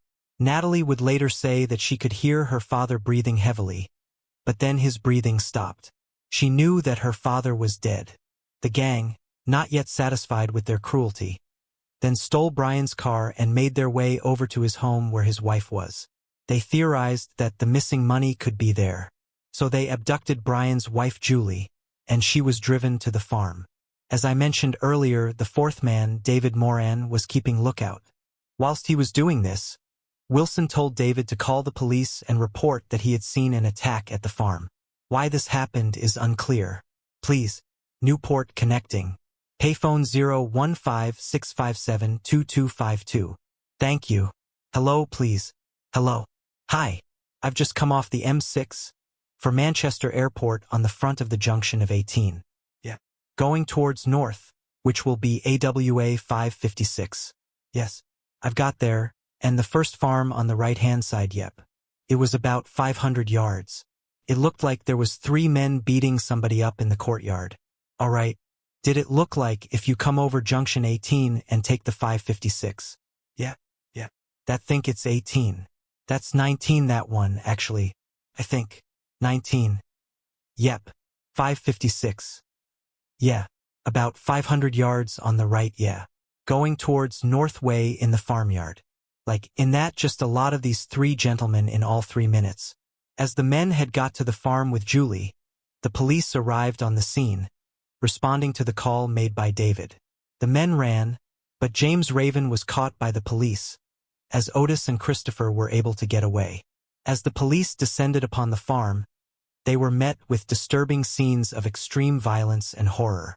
They found Brian dead, but thankfully Natalie, Gavin, and Rozek were all still alive, although they were of course extremely traumatized and in horrific pain. An autopsy was conducted on Brian's body. They found that he had over 100 separate injuries in what was one of the worst torture cases Britain has ever seen. His insides were ruptured by the iron bar. He had broken ribs, bleeding on the brain, fractures to his face, a collapsed lung, and the list just goes on. At the crime scene, the killers left behind a trail of damning clues that seemed almost too absurd to be true. Due to the police arriving unexpectedly, the criminals had failed to clean up after themselves, leaving behind a treasure trove of incriminating items scattered all around the crime scene. Wrappings of food and bottles of drink were found all around. It seemed that the attackers had indulged in a bizarre feast whilst committing these horrific acts. The police also stumbled upon something incredibly strange, a plastic bag filled with human feces. As the bag of feces underwent examination, it revealed a critical link to one of the perpetrators, Christopher Jest Moore Jr. The presence of his DNA was found in the bag. But that was not all. As the investigators continued their search, they discovered more damning evidence. Samples taken from a bottle of Sprite and Marlboro Light ends matched Christopher's identity, as did a glove found near the main gate of the farm. The police then found that Christopher had connections with Wilson. Using mobile phone data as evidence, they managed to find who else was responsible for this shocking crime. Otis and Wilson were arrested along with David Moran, the man who called the police. He told the police that he would be a witness in the trial in exchange for a lesser sentence, and he turned on the rest of the gang. The police then went to arrest Christopher, only to find that he had escaped the country. They found CCTV footage of him in Liverpool John Lennon Airport on his way to Malaga, where he embarked on his life as a fugitive. Christopher's father and mother helped him in the escape. They would later receive 9 months for helping him evade justice. Christopher vanished into the shadows, spending the next several years evading justice. His movements during this period from February 2003 to February 2007 remained shrouded in mystery, as he cleverly covered his tracks and evaded capture. John Wilson, James Raven, and Otis Matthews were all convicted. These convictions were the result of trials held between February 2004 and February 2007. All three pleaded not guilty, but there was overwhelming evidence linking all of them to the crime. DNA evidence, witness testimony, and phone records. All three were sentenced to life in prison. Wilson and Raven were given a minimum term of 24 years, and Otis a minimum term of 22 years. David Moran was sentenced to 21 months for his part in the killing of Brian. David was given a lesser sentence as he helped the police with the case. Because of this, he will remain in witness protection for the rest of his life. Meanwhile, Christopher moved from country to country. He found refuge in the Mediterranean haven of Malta, where he assumed a new identity, Andrew Lamb. In this exotic paradise, he lived a life of luxury. He lived in a grand villa, drove a Porsche, and worked as a luxury yacht captain. To those who knew him in Malta, he was a seemingly successful British businessman with connections that reached as far as the Moroccan royal family and the Egyptian military. As Christopher settled into his new life of luxury, he believed he had successfully escaped justice. He immersed himself in a world of wealth and prestige, relishing in the illusion of safety and freedom. However, the police were gradually closing in on him. For 16 long years, Christopher Jessmore Jr. managed to elude justice. But in May of 2019, Christopher's name appeared on Europe's most wanted list. Just 4 weeks after this listing, Christopher was identified and caught.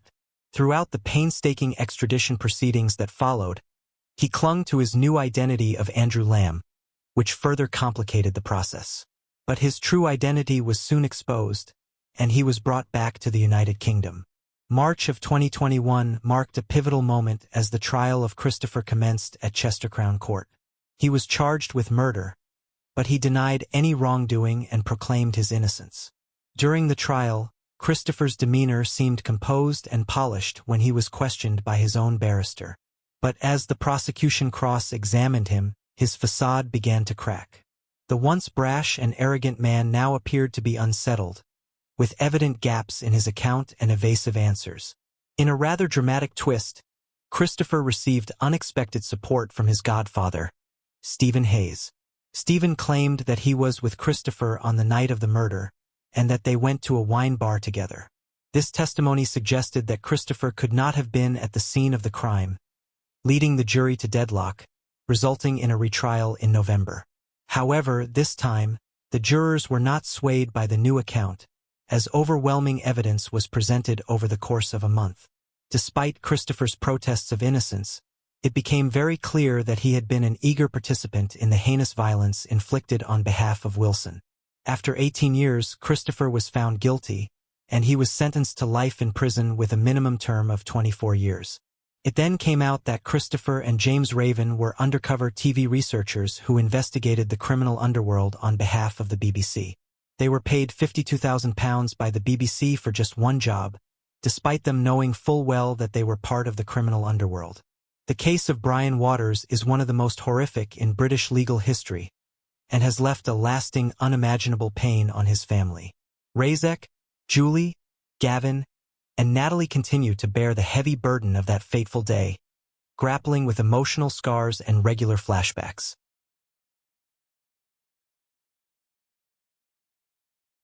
The case takes place on the March 27, 2004 in Texas, USA. Andre Thomas was a 21-year-old man who lived in Sherman, Texas. Growing up, Andre had a rather tough childhood. He had 5 brothers, and his mother was pretty much raising them single-handedly. However, she struggled with depression and had deep childhood trauma, and would often turn to alcohol to cope. Both sides of Andre's family suffered with alcoholism and serious mental health issues. His father would regularly be arrested by police and would often drink heavily.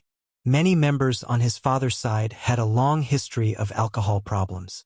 And Andre's grandmother on his mother's side claimed she would receive visions from God in her dreams.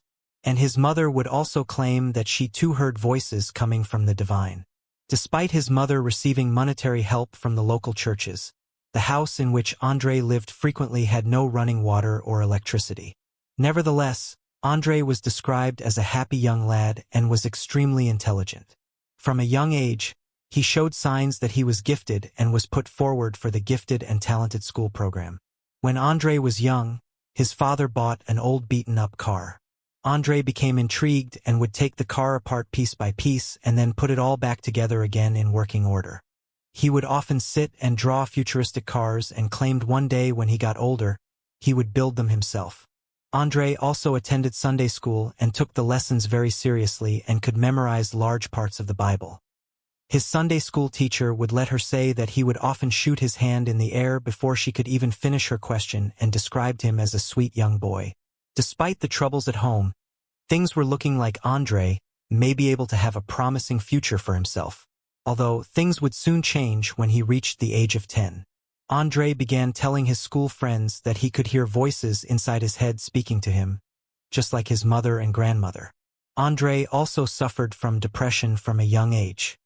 He would take a knife to his wrists in an attempt to take his own life when he was just 10 years old, and again when he was 13.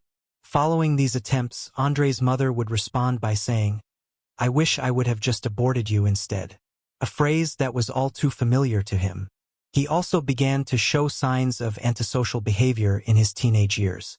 He stole a car and crashed it, and on a number of occasions he caused criminal damage to other vehicles. When Andre was around 16, he got his girlfriend, Laura Boren, pregnant. Laura was around 8 months younger than Andre, and the two had been together for a couple of years. Laura decided to keep the baby. Andre was very close with the Boren family and considered them his family too. They knew a little bit about his criminal past, but they had no idea that he had been hearing voices inside his head for a number of years. They allowed Andre to stay with them for some time. On the August 30th, 1999, Andre and Laura's child was born and was named Andre Jr. On the March 17th, 2001, Andre and Laura married and moved into their own place. However, shortly after, the two ended their relationship and Laura moved back into her parents' house with their child. This breakup caused Andre's mental health to spiral. He began to drink heavily and would take illegal substances. Soon enough, he was broke and was in and out of jail for various petty crimes. On one occasion, however, Andre was arrested after he beat up a man whom he believed to have slept with Laura. And on another occasion, he ran into a church and dunked his head into some holy water, as he believed he was possessed by demons. In February 2003, when Andre was 19, he moved in with his brother, Brian. However, the two would constantly argue over the smallest of things. Brian also suffered from serious mental health issues and had just been released from a facility.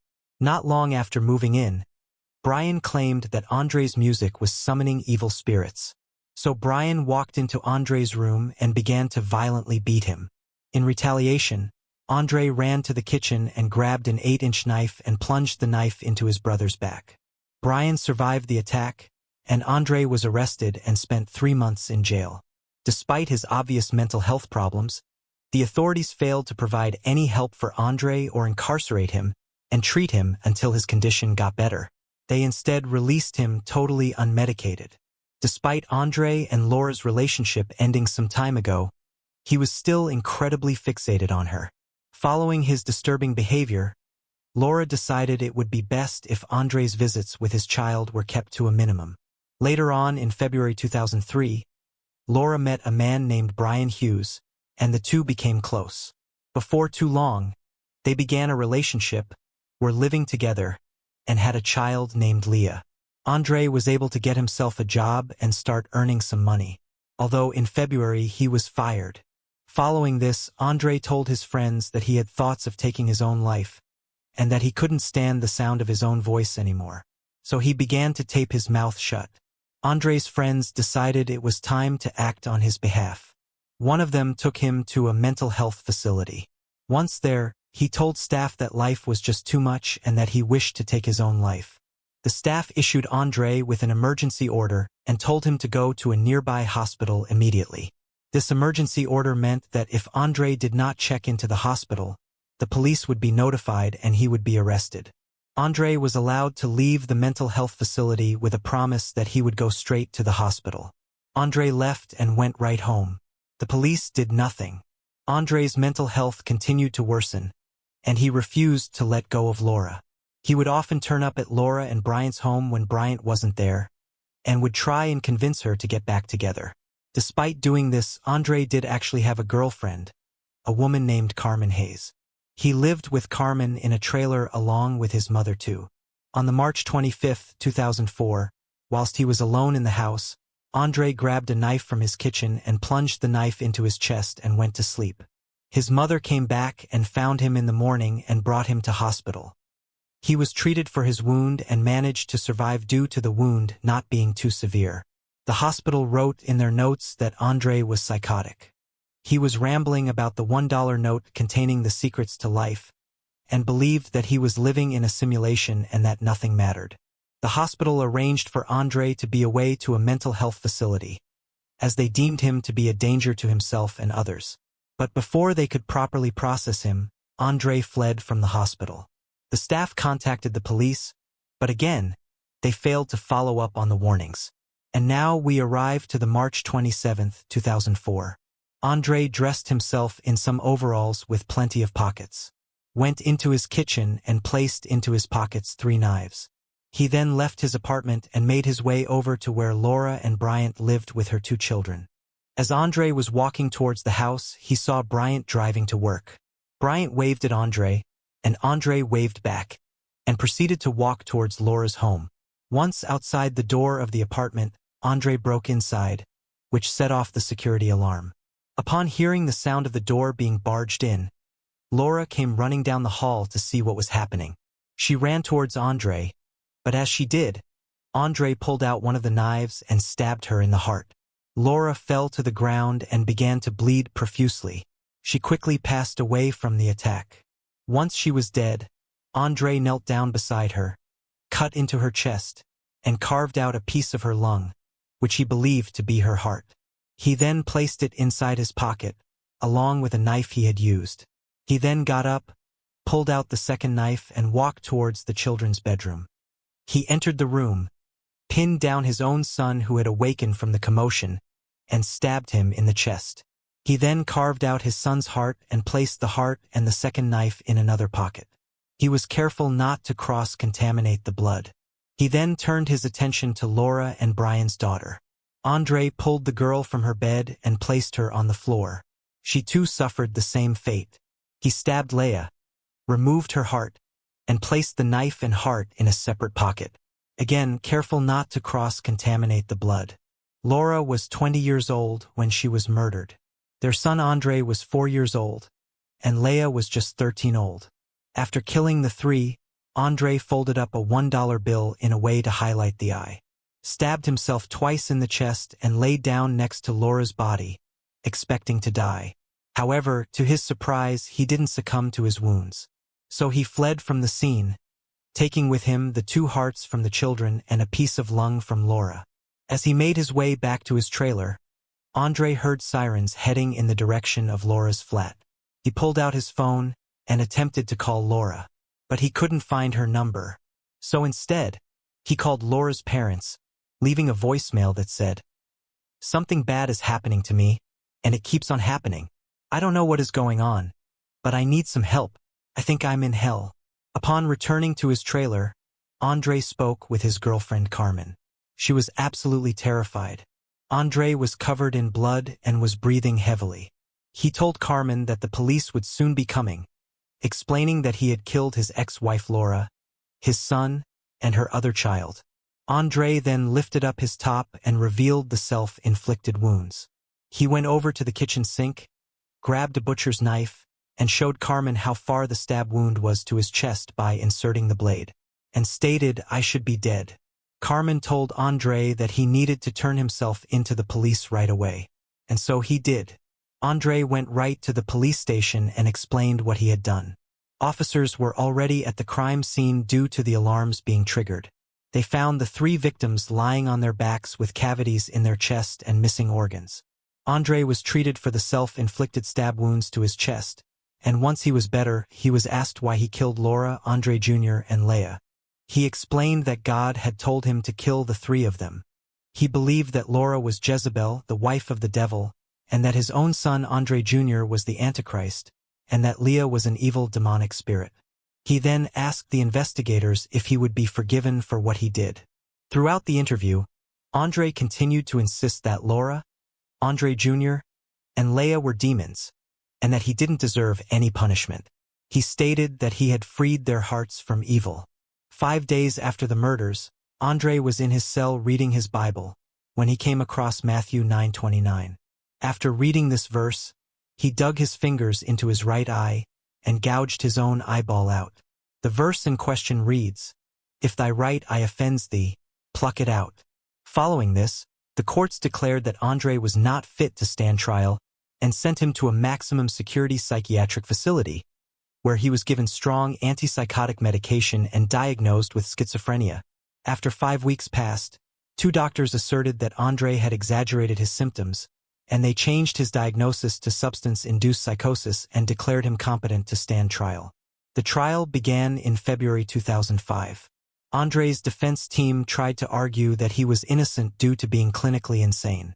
Nevertheless, a jury found Andre guilty of murder and sentenced him to death. On the December 8, 2008, Andre removed his other eye, placed it into his mouth and consumed it. Since then, Andre has resided at the Wainscott High Security Psychiatric Facility, where he awaits his execution. When speaking of her daughter Laura, Sherry Bourne said, "You just can't believe it's real. You're hoping that it's not, that it's some kind of dream or something, that you're going to wake up at any minute. But you don't." And those who knew Andre have stated that he could have been so brilliant under the right set of circumstances. But unfortunately, this wasn't the case. And as a result of his mental health being unchecked for so long, 3 innocent victims lost their lives. Despite the despicable nature of his crimes, there are many that do believe that Andre is a victim in his own right, and that he should have received help far sooner. And because of this, he doesn't deserve the death penalty, but instead, life in prison and treatment.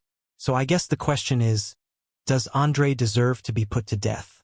There is no doubt that the murders he committed are absolutely horrific. Some of the worst that I have ever heard of. However, I shall refrain from giving my own opinion, and allow you all to come to your own conclusions. As of right now, Andre Thomas is scheduled to be executed on the April 5, 2023. Before I start, this video is a bit of a hard watch, just so you know. This case takes place in the UK and spans over a number of years. David Wilson is likely a name you have never heard before. Although he is relatively unknown, he is truly one of the most prolific and evil criminals I have ever featured on this channel.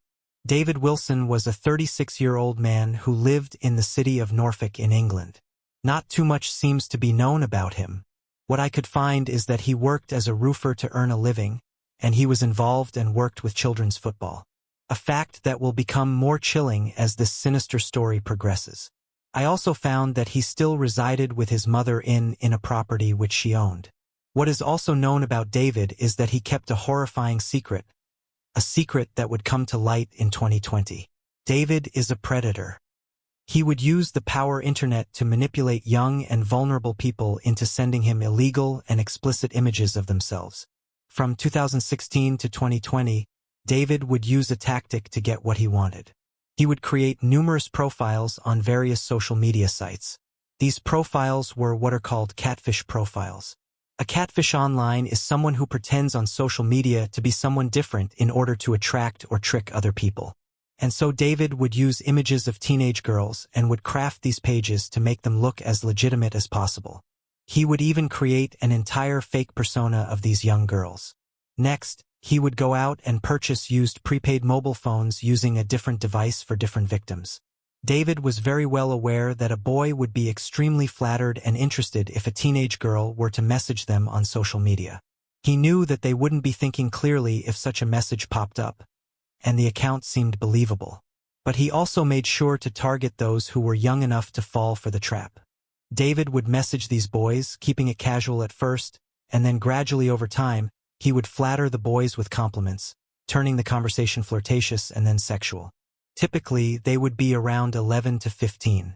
Once he had the boys feeling safe, he would request that they send him an image of themselves naked, or showing a specific area of the body. David would sometimes send an image first, using images of teenage girls that he was able to find, which would give the victims that element of trust. With the victims not being old enough and too naive to understand what was happening, the vast majority of them would comply with this request, and they would make the error of sending David a photograph. But David wouldn't just stop here. He would then amp up the requests, asking the victims to send more and more inappropriate images. This then gave David power over the boys. With photographs of the boys doing things they wouldn't want anyone else to see, especially their parents or friends, David could use this to blackmail them into doing whatever he wanted, making threats that if they didn't comply, he would leak the images to those people he knew. This, of course, would be a catastrophic thing to happen in a young boy's life. Now that David had a compromising image of the victim, he would move on to the next stage of his plan.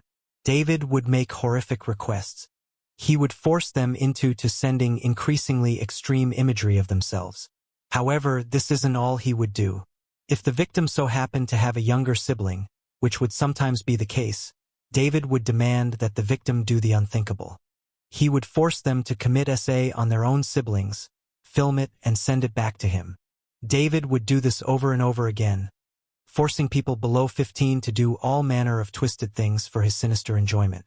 The majority of the victims were between 11 and 15, but some were younger, and they were always contacted through social media. Now, this next part genuinely made me feel sick.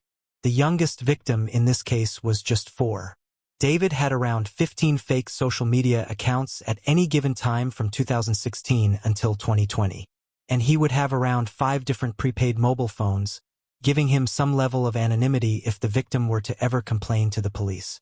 David was incredibly prolific. This depraved, despicable, and disturbing obsession became his life, and he was skilled at covering his tracks and keeping anonymous. The victims who David preyed upon would beg him to stop with the threats. Many victims became so depressed and anxious, and their mental health was completely destroyed. So much so that many of them wanted to end everything. Many would even tell David this and explain how scared they were, but he refused to stop and would instead pressure them further with no regard for the victim's well-being or the trauma he was inflicting upon them. Now, as I said before, all of this happened from 2016 to 2020. And David did this to hundreds and hundreds of victims. Some of their stories I shall touch upon soon. But first, something that will likely infuriate many of you watching. The police were actually very well aware of David, yet he was able to victimize hundreds. On the April 4, 2015, David was arrested. This was due to him possessing indecent images. According to one report, officers carried out a search of the property in which he lived at the time, and an investigation was launched. Although it seems that not enough evidence was collected that would be able to bring David to justice, showing his ability to cover his tracks. With not enough evidence to link him to the crimes, no action was taken by the police. However, it does appear that due to the nature of the crimes he was accused of, David's employers and the football association he worked for were informed.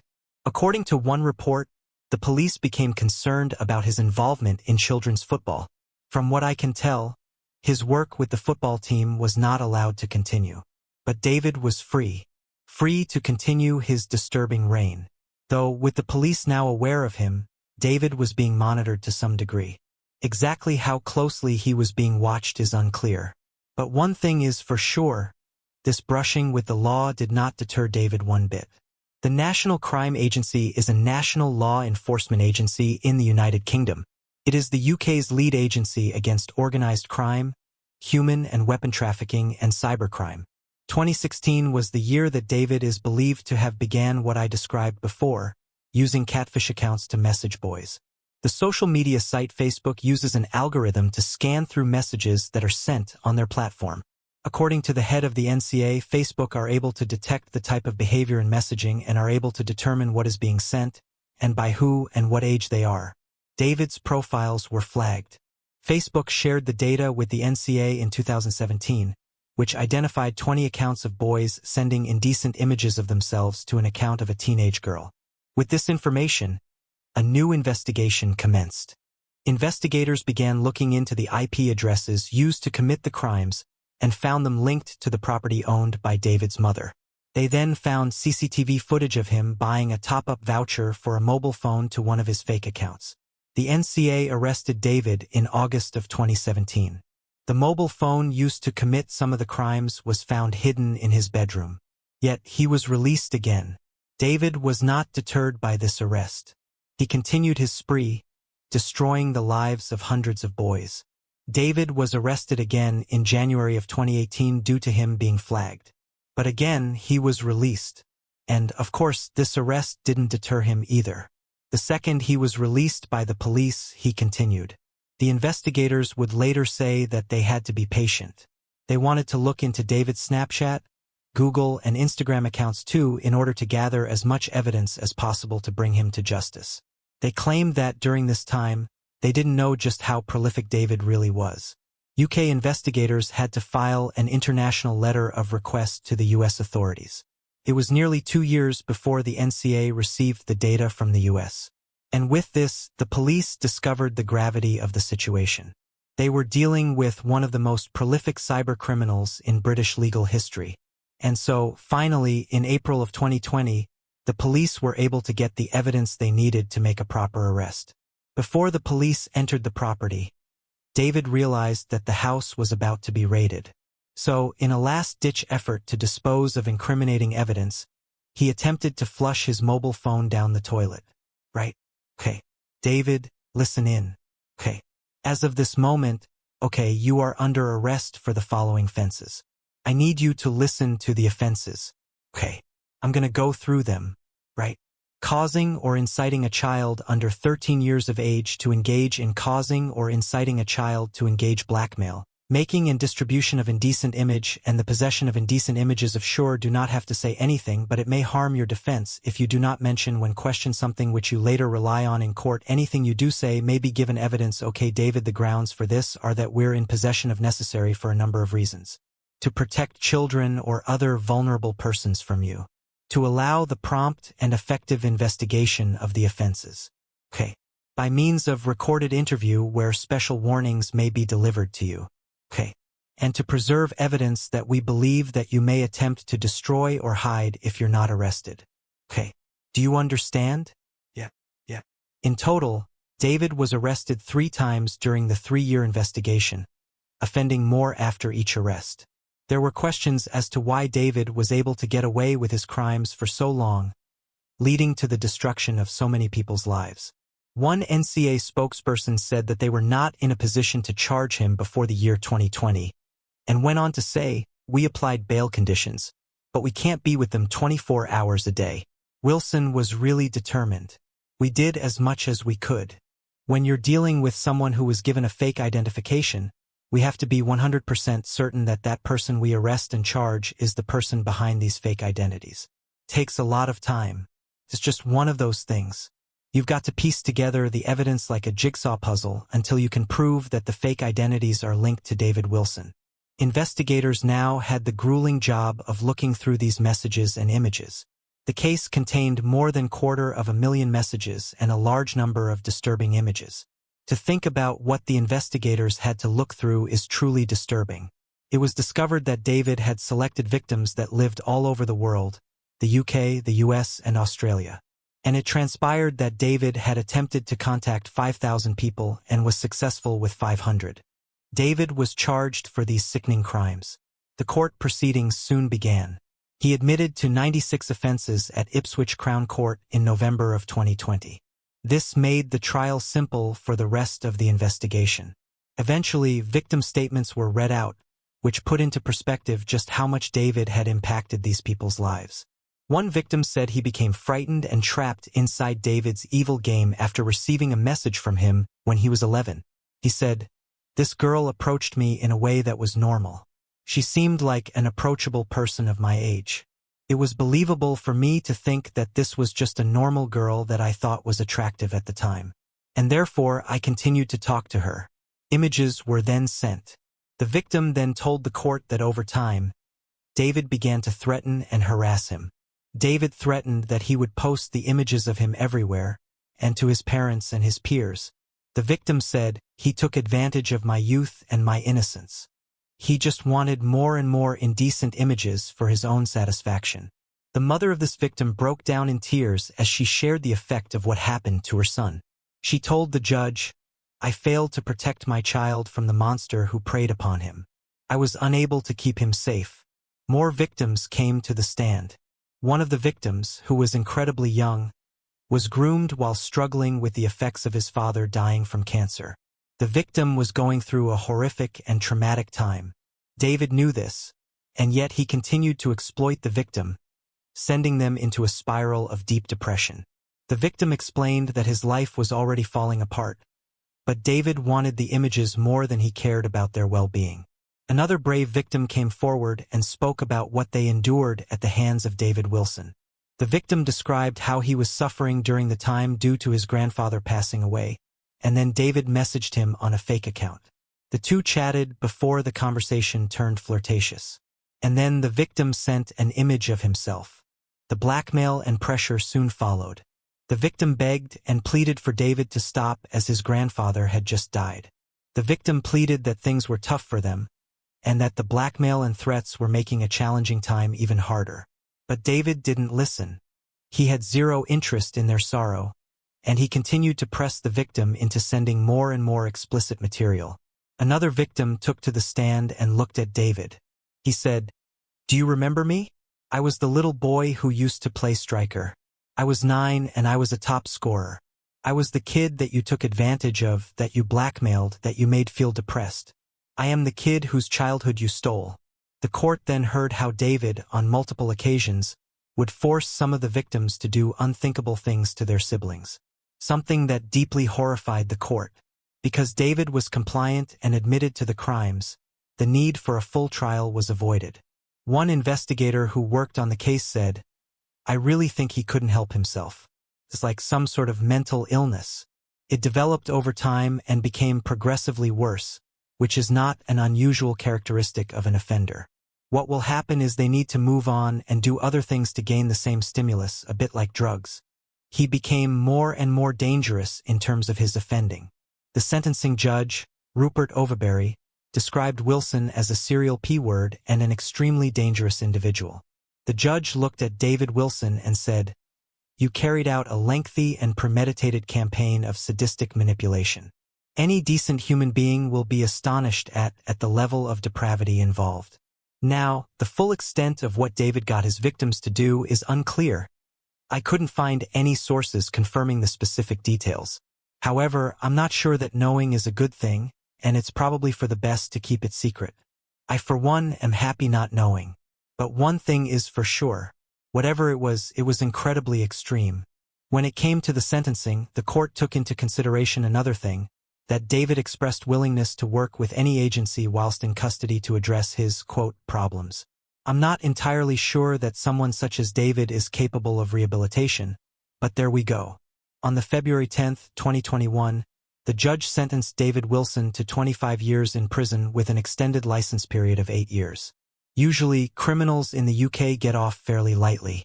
So 25 years is a good indication of just how twisted David is, as some murderers don't even get this harsh of a sentence. However, many people who hear of this case believe that the sentencing is far too lenient and that David is too dangerous to ever be released.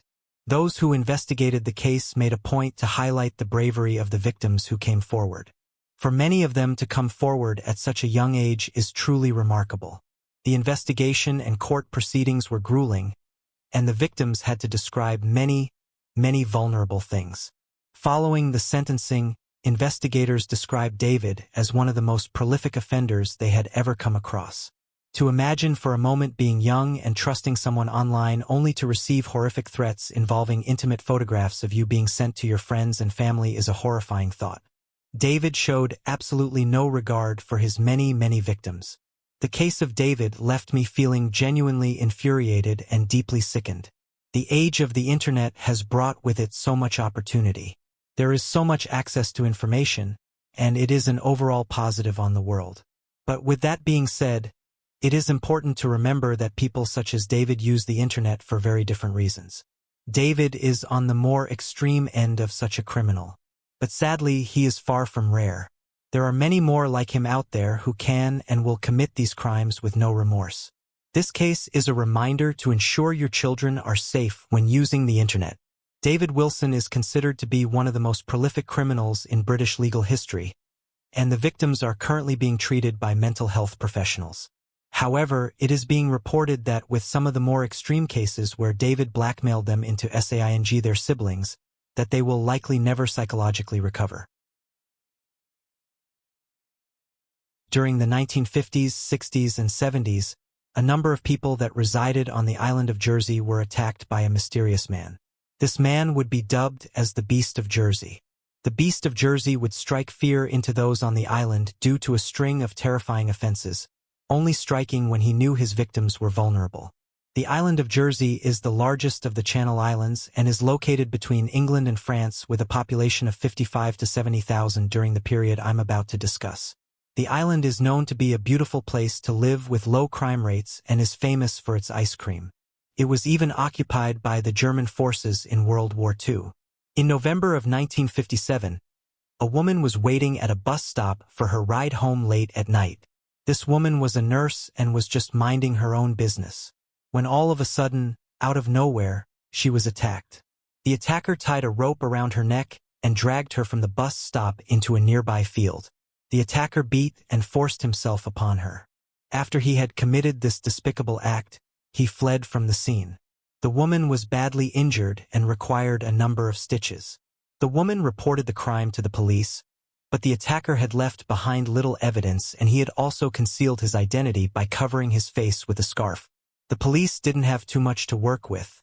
A piece of evidence she was able to provide was that this man had a strange Irish accent, almost like he was putting it on. This attack would be but the start. The next year, in March of 1958, the attacker would strike again. Another woman was walking home from a bus stop when a man jumped out, wrapped a rope around her neck, and dragged her into a field. She too suffered the same fate as the previous victim. Then a couple of months later in July, another woman walking home from a bus stop was attacked. A rope was tied around her neck, she was dragged into a field, and she too became a survivor of SA. An obvious pattern began to emerge. With 3 attacks taking place within a short period of time, residents became greatly concerned. And then in August of 1959, another woman was attacked, but thankfully, she was able to fight him off, resulting in him running from the scene. It was clear to the investigators that these attacks were linked. All the survivors described the attacker having a musty odor, a fake Irish accent, and seemed to be around 40 years old, with their signature being the rope around the women's necks. The police also found empty cigarette cartons at the crime scenes. The fact these numerous attacks were still unsolved seemed to have somewhat emboldened the Beast of Jersey. He changed his strategy to include some other methods. At first, it was the people alone in the streets that were in danger, but this was no longer the case. During the 60s, he began breaking into people's houses.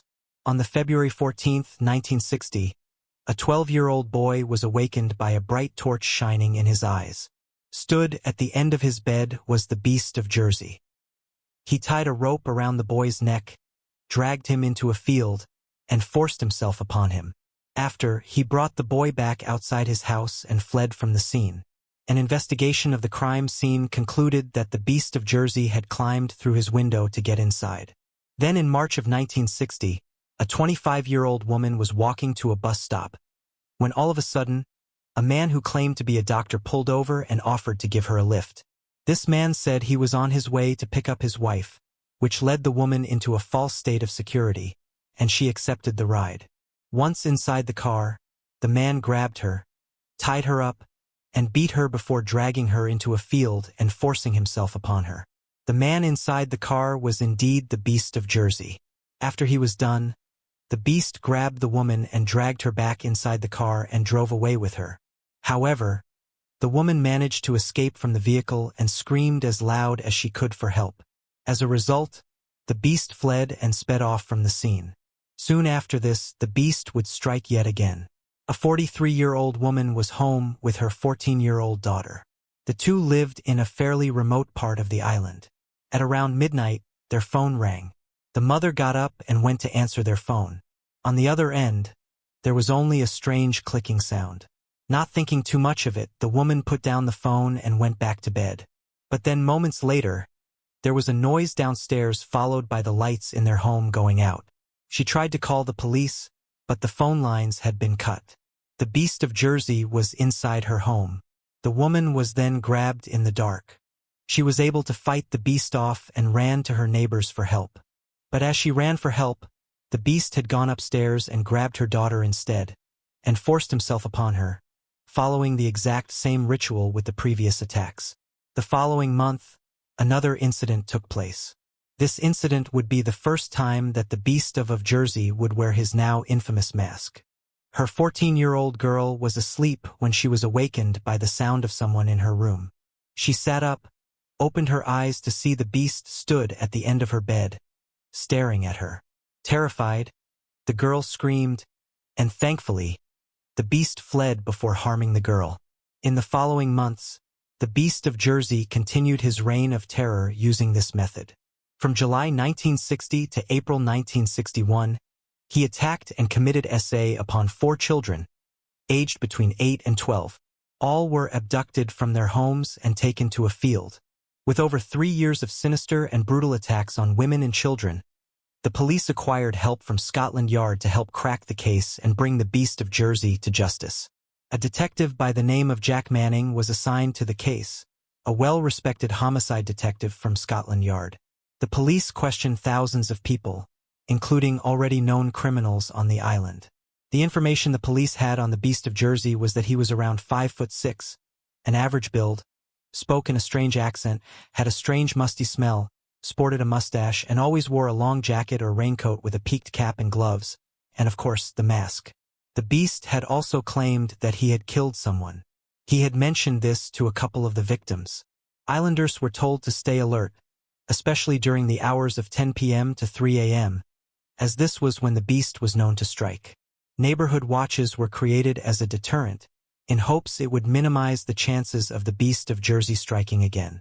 Jack Manning also collaborated with the press, and with each issue of the paper, a toolkit was given to help the residents to track down the Beast.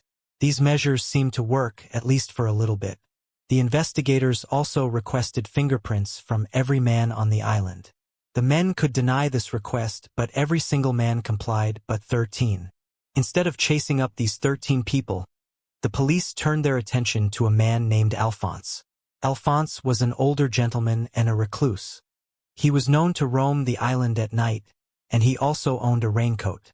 These factors were enough for him to arouse suspicion.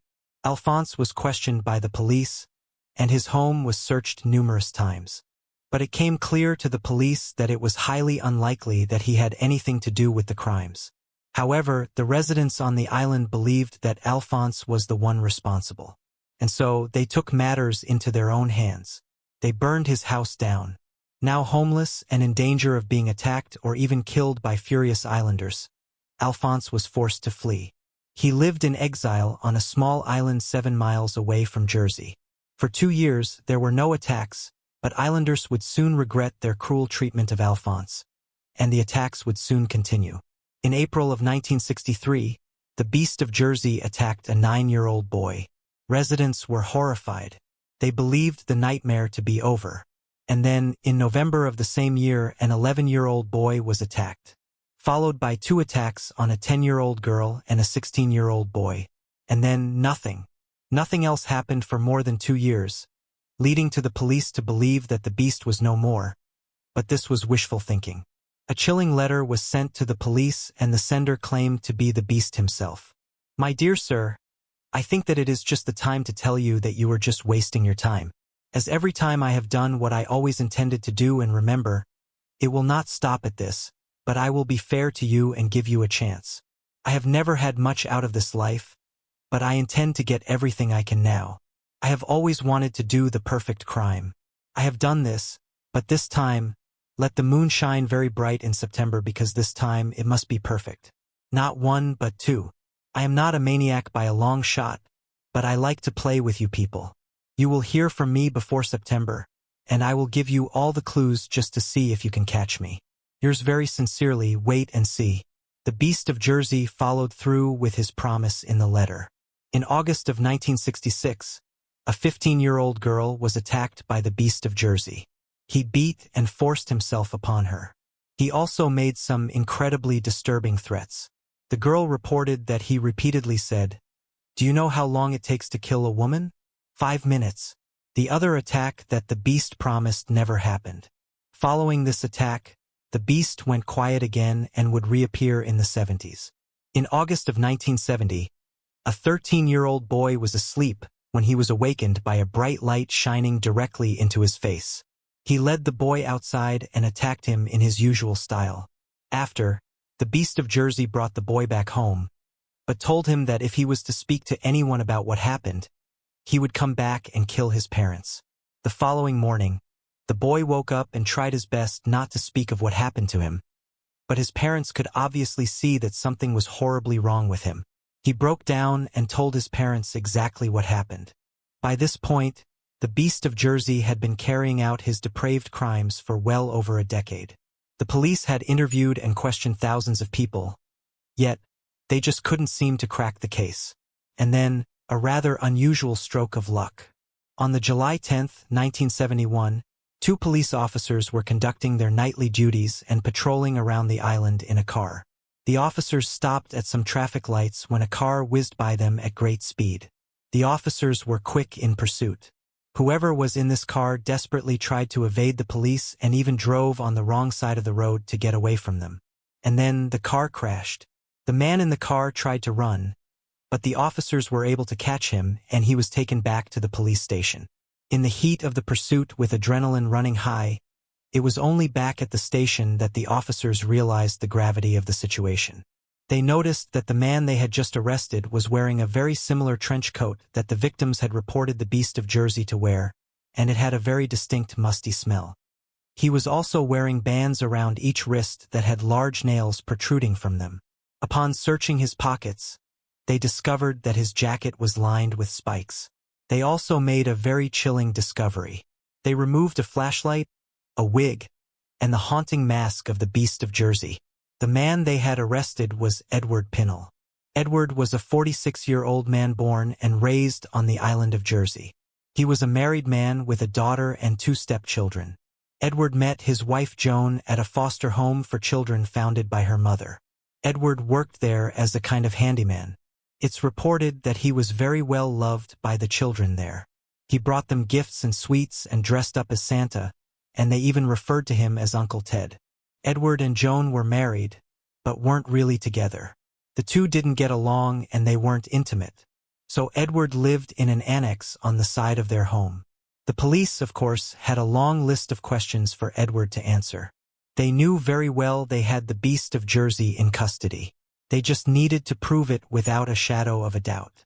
Edward refused to answer the police's questions about his mask, outfit, and what he was doing that night. When they pushed that they knew he was the Beast of Jersey, he just replied, "Prove it." The police searched Edward's home for clues. They searched the annex attached to the side of his house and entered his bedroom. During the search, the police discovered a disturbing hidden room. Inside the room were multiple wigs, masks, and raincoats that were covered in various bodily fluids. When the police entered the room, It's reported they were hit with a strong musty smell. Photographs of the victims' houses covered the walls of the hidden room. It was clear that Edward had put a great deal of thought into every single attack he carried out. He knew the homes very well, where best to gain entry, and when best to strike.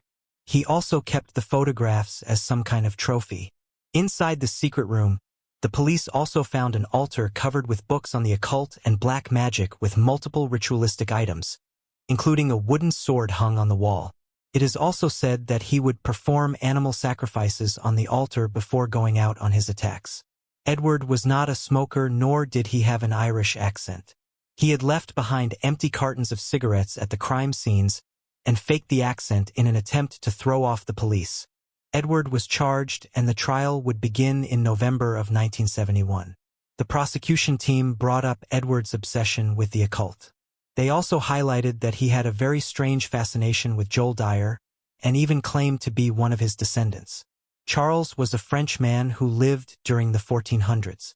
He lured hundreds of children into his castle and would sacrifice them to Satan, and he is said to have summoned a demon. The story of Jules de Rice is perhaps a story for the Disturbing History Channel one day. The prosecution team also presented how carefully Edward planned his despicable acts on the victims, showing his hidden room with the photographs of the victims' homes and the Satanist paraphernalia. Earlier in this video, I mentioned that out of all of the men on the island, only 13 refused to give fingerprints to the police. Well, it turned out that Edward was one of those 13 men.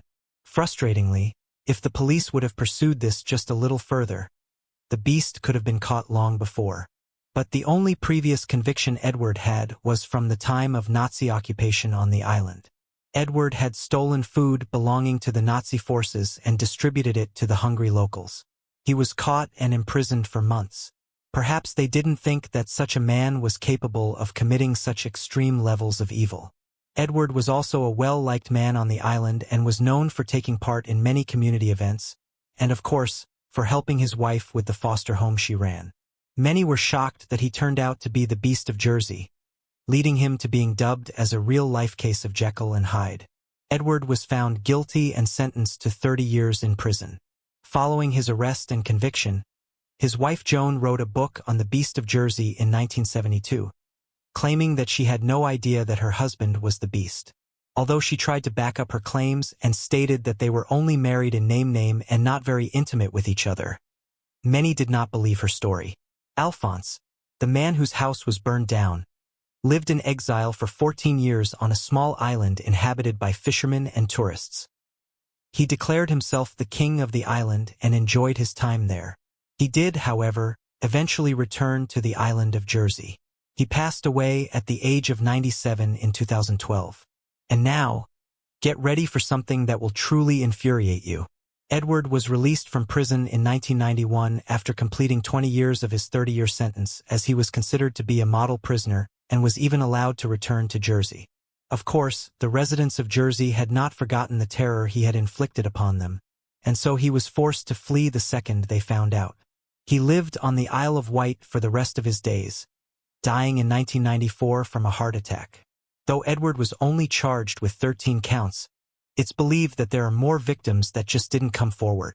Some victims would later come forward, and it was those living in the children's home run by his wife, Joan. A February 2008 investigation on the children's home called Operation Rectangle found that some of the children recalled Edward climbing through the windows at night, wearing his mask and gloves to attack them.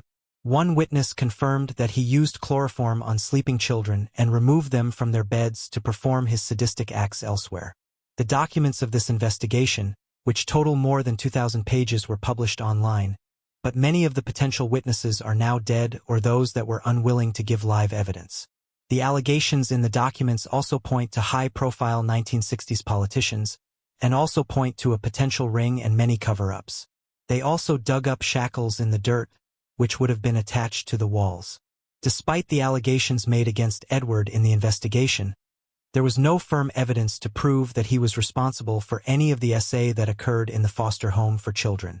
Although, of course, it's highly likely, if not certain. There is also an unsolved murder that occurred on the island of Jersey in 1966. Tula Hook was a 20-year-old woman who worked in Jersey in the summer of 1965. After her studies, she returned in the summer of 1966. She fell in love with the island and wished to make a home there. At around 7:30 on the December 30th, 1966, Tula went to catch a bus to see some friends. She got to the bus stop and was seen by a number of people driving by, but she never actually made it onto the bus. Tula's body was found the following morning on the December 31st. Her head and face had been caved in with some kind of heavy object. It's thought that she had accepted a lift from someone and that someone could be the one responsible. Was the Beast of Jersey responsible for this murder? Certainly fits his style. A woman waiting at a bus stop is reminiscent of many of his attacks. And of course, he did tell a number of his victims that he had killed somebody. Many have speculated that the Beast of Jersey could have been the one responsible. But as of now, the case remains unsolved. The Beast of Jersey is quite possibly one of the most terrifying cases I have come across. The outfit he wore is reminiscent of something out of a modern-day horror film. And despite not being convicted of a murder, I think it's safe to say that Edward is quite possibly one of the worst people to ever exist.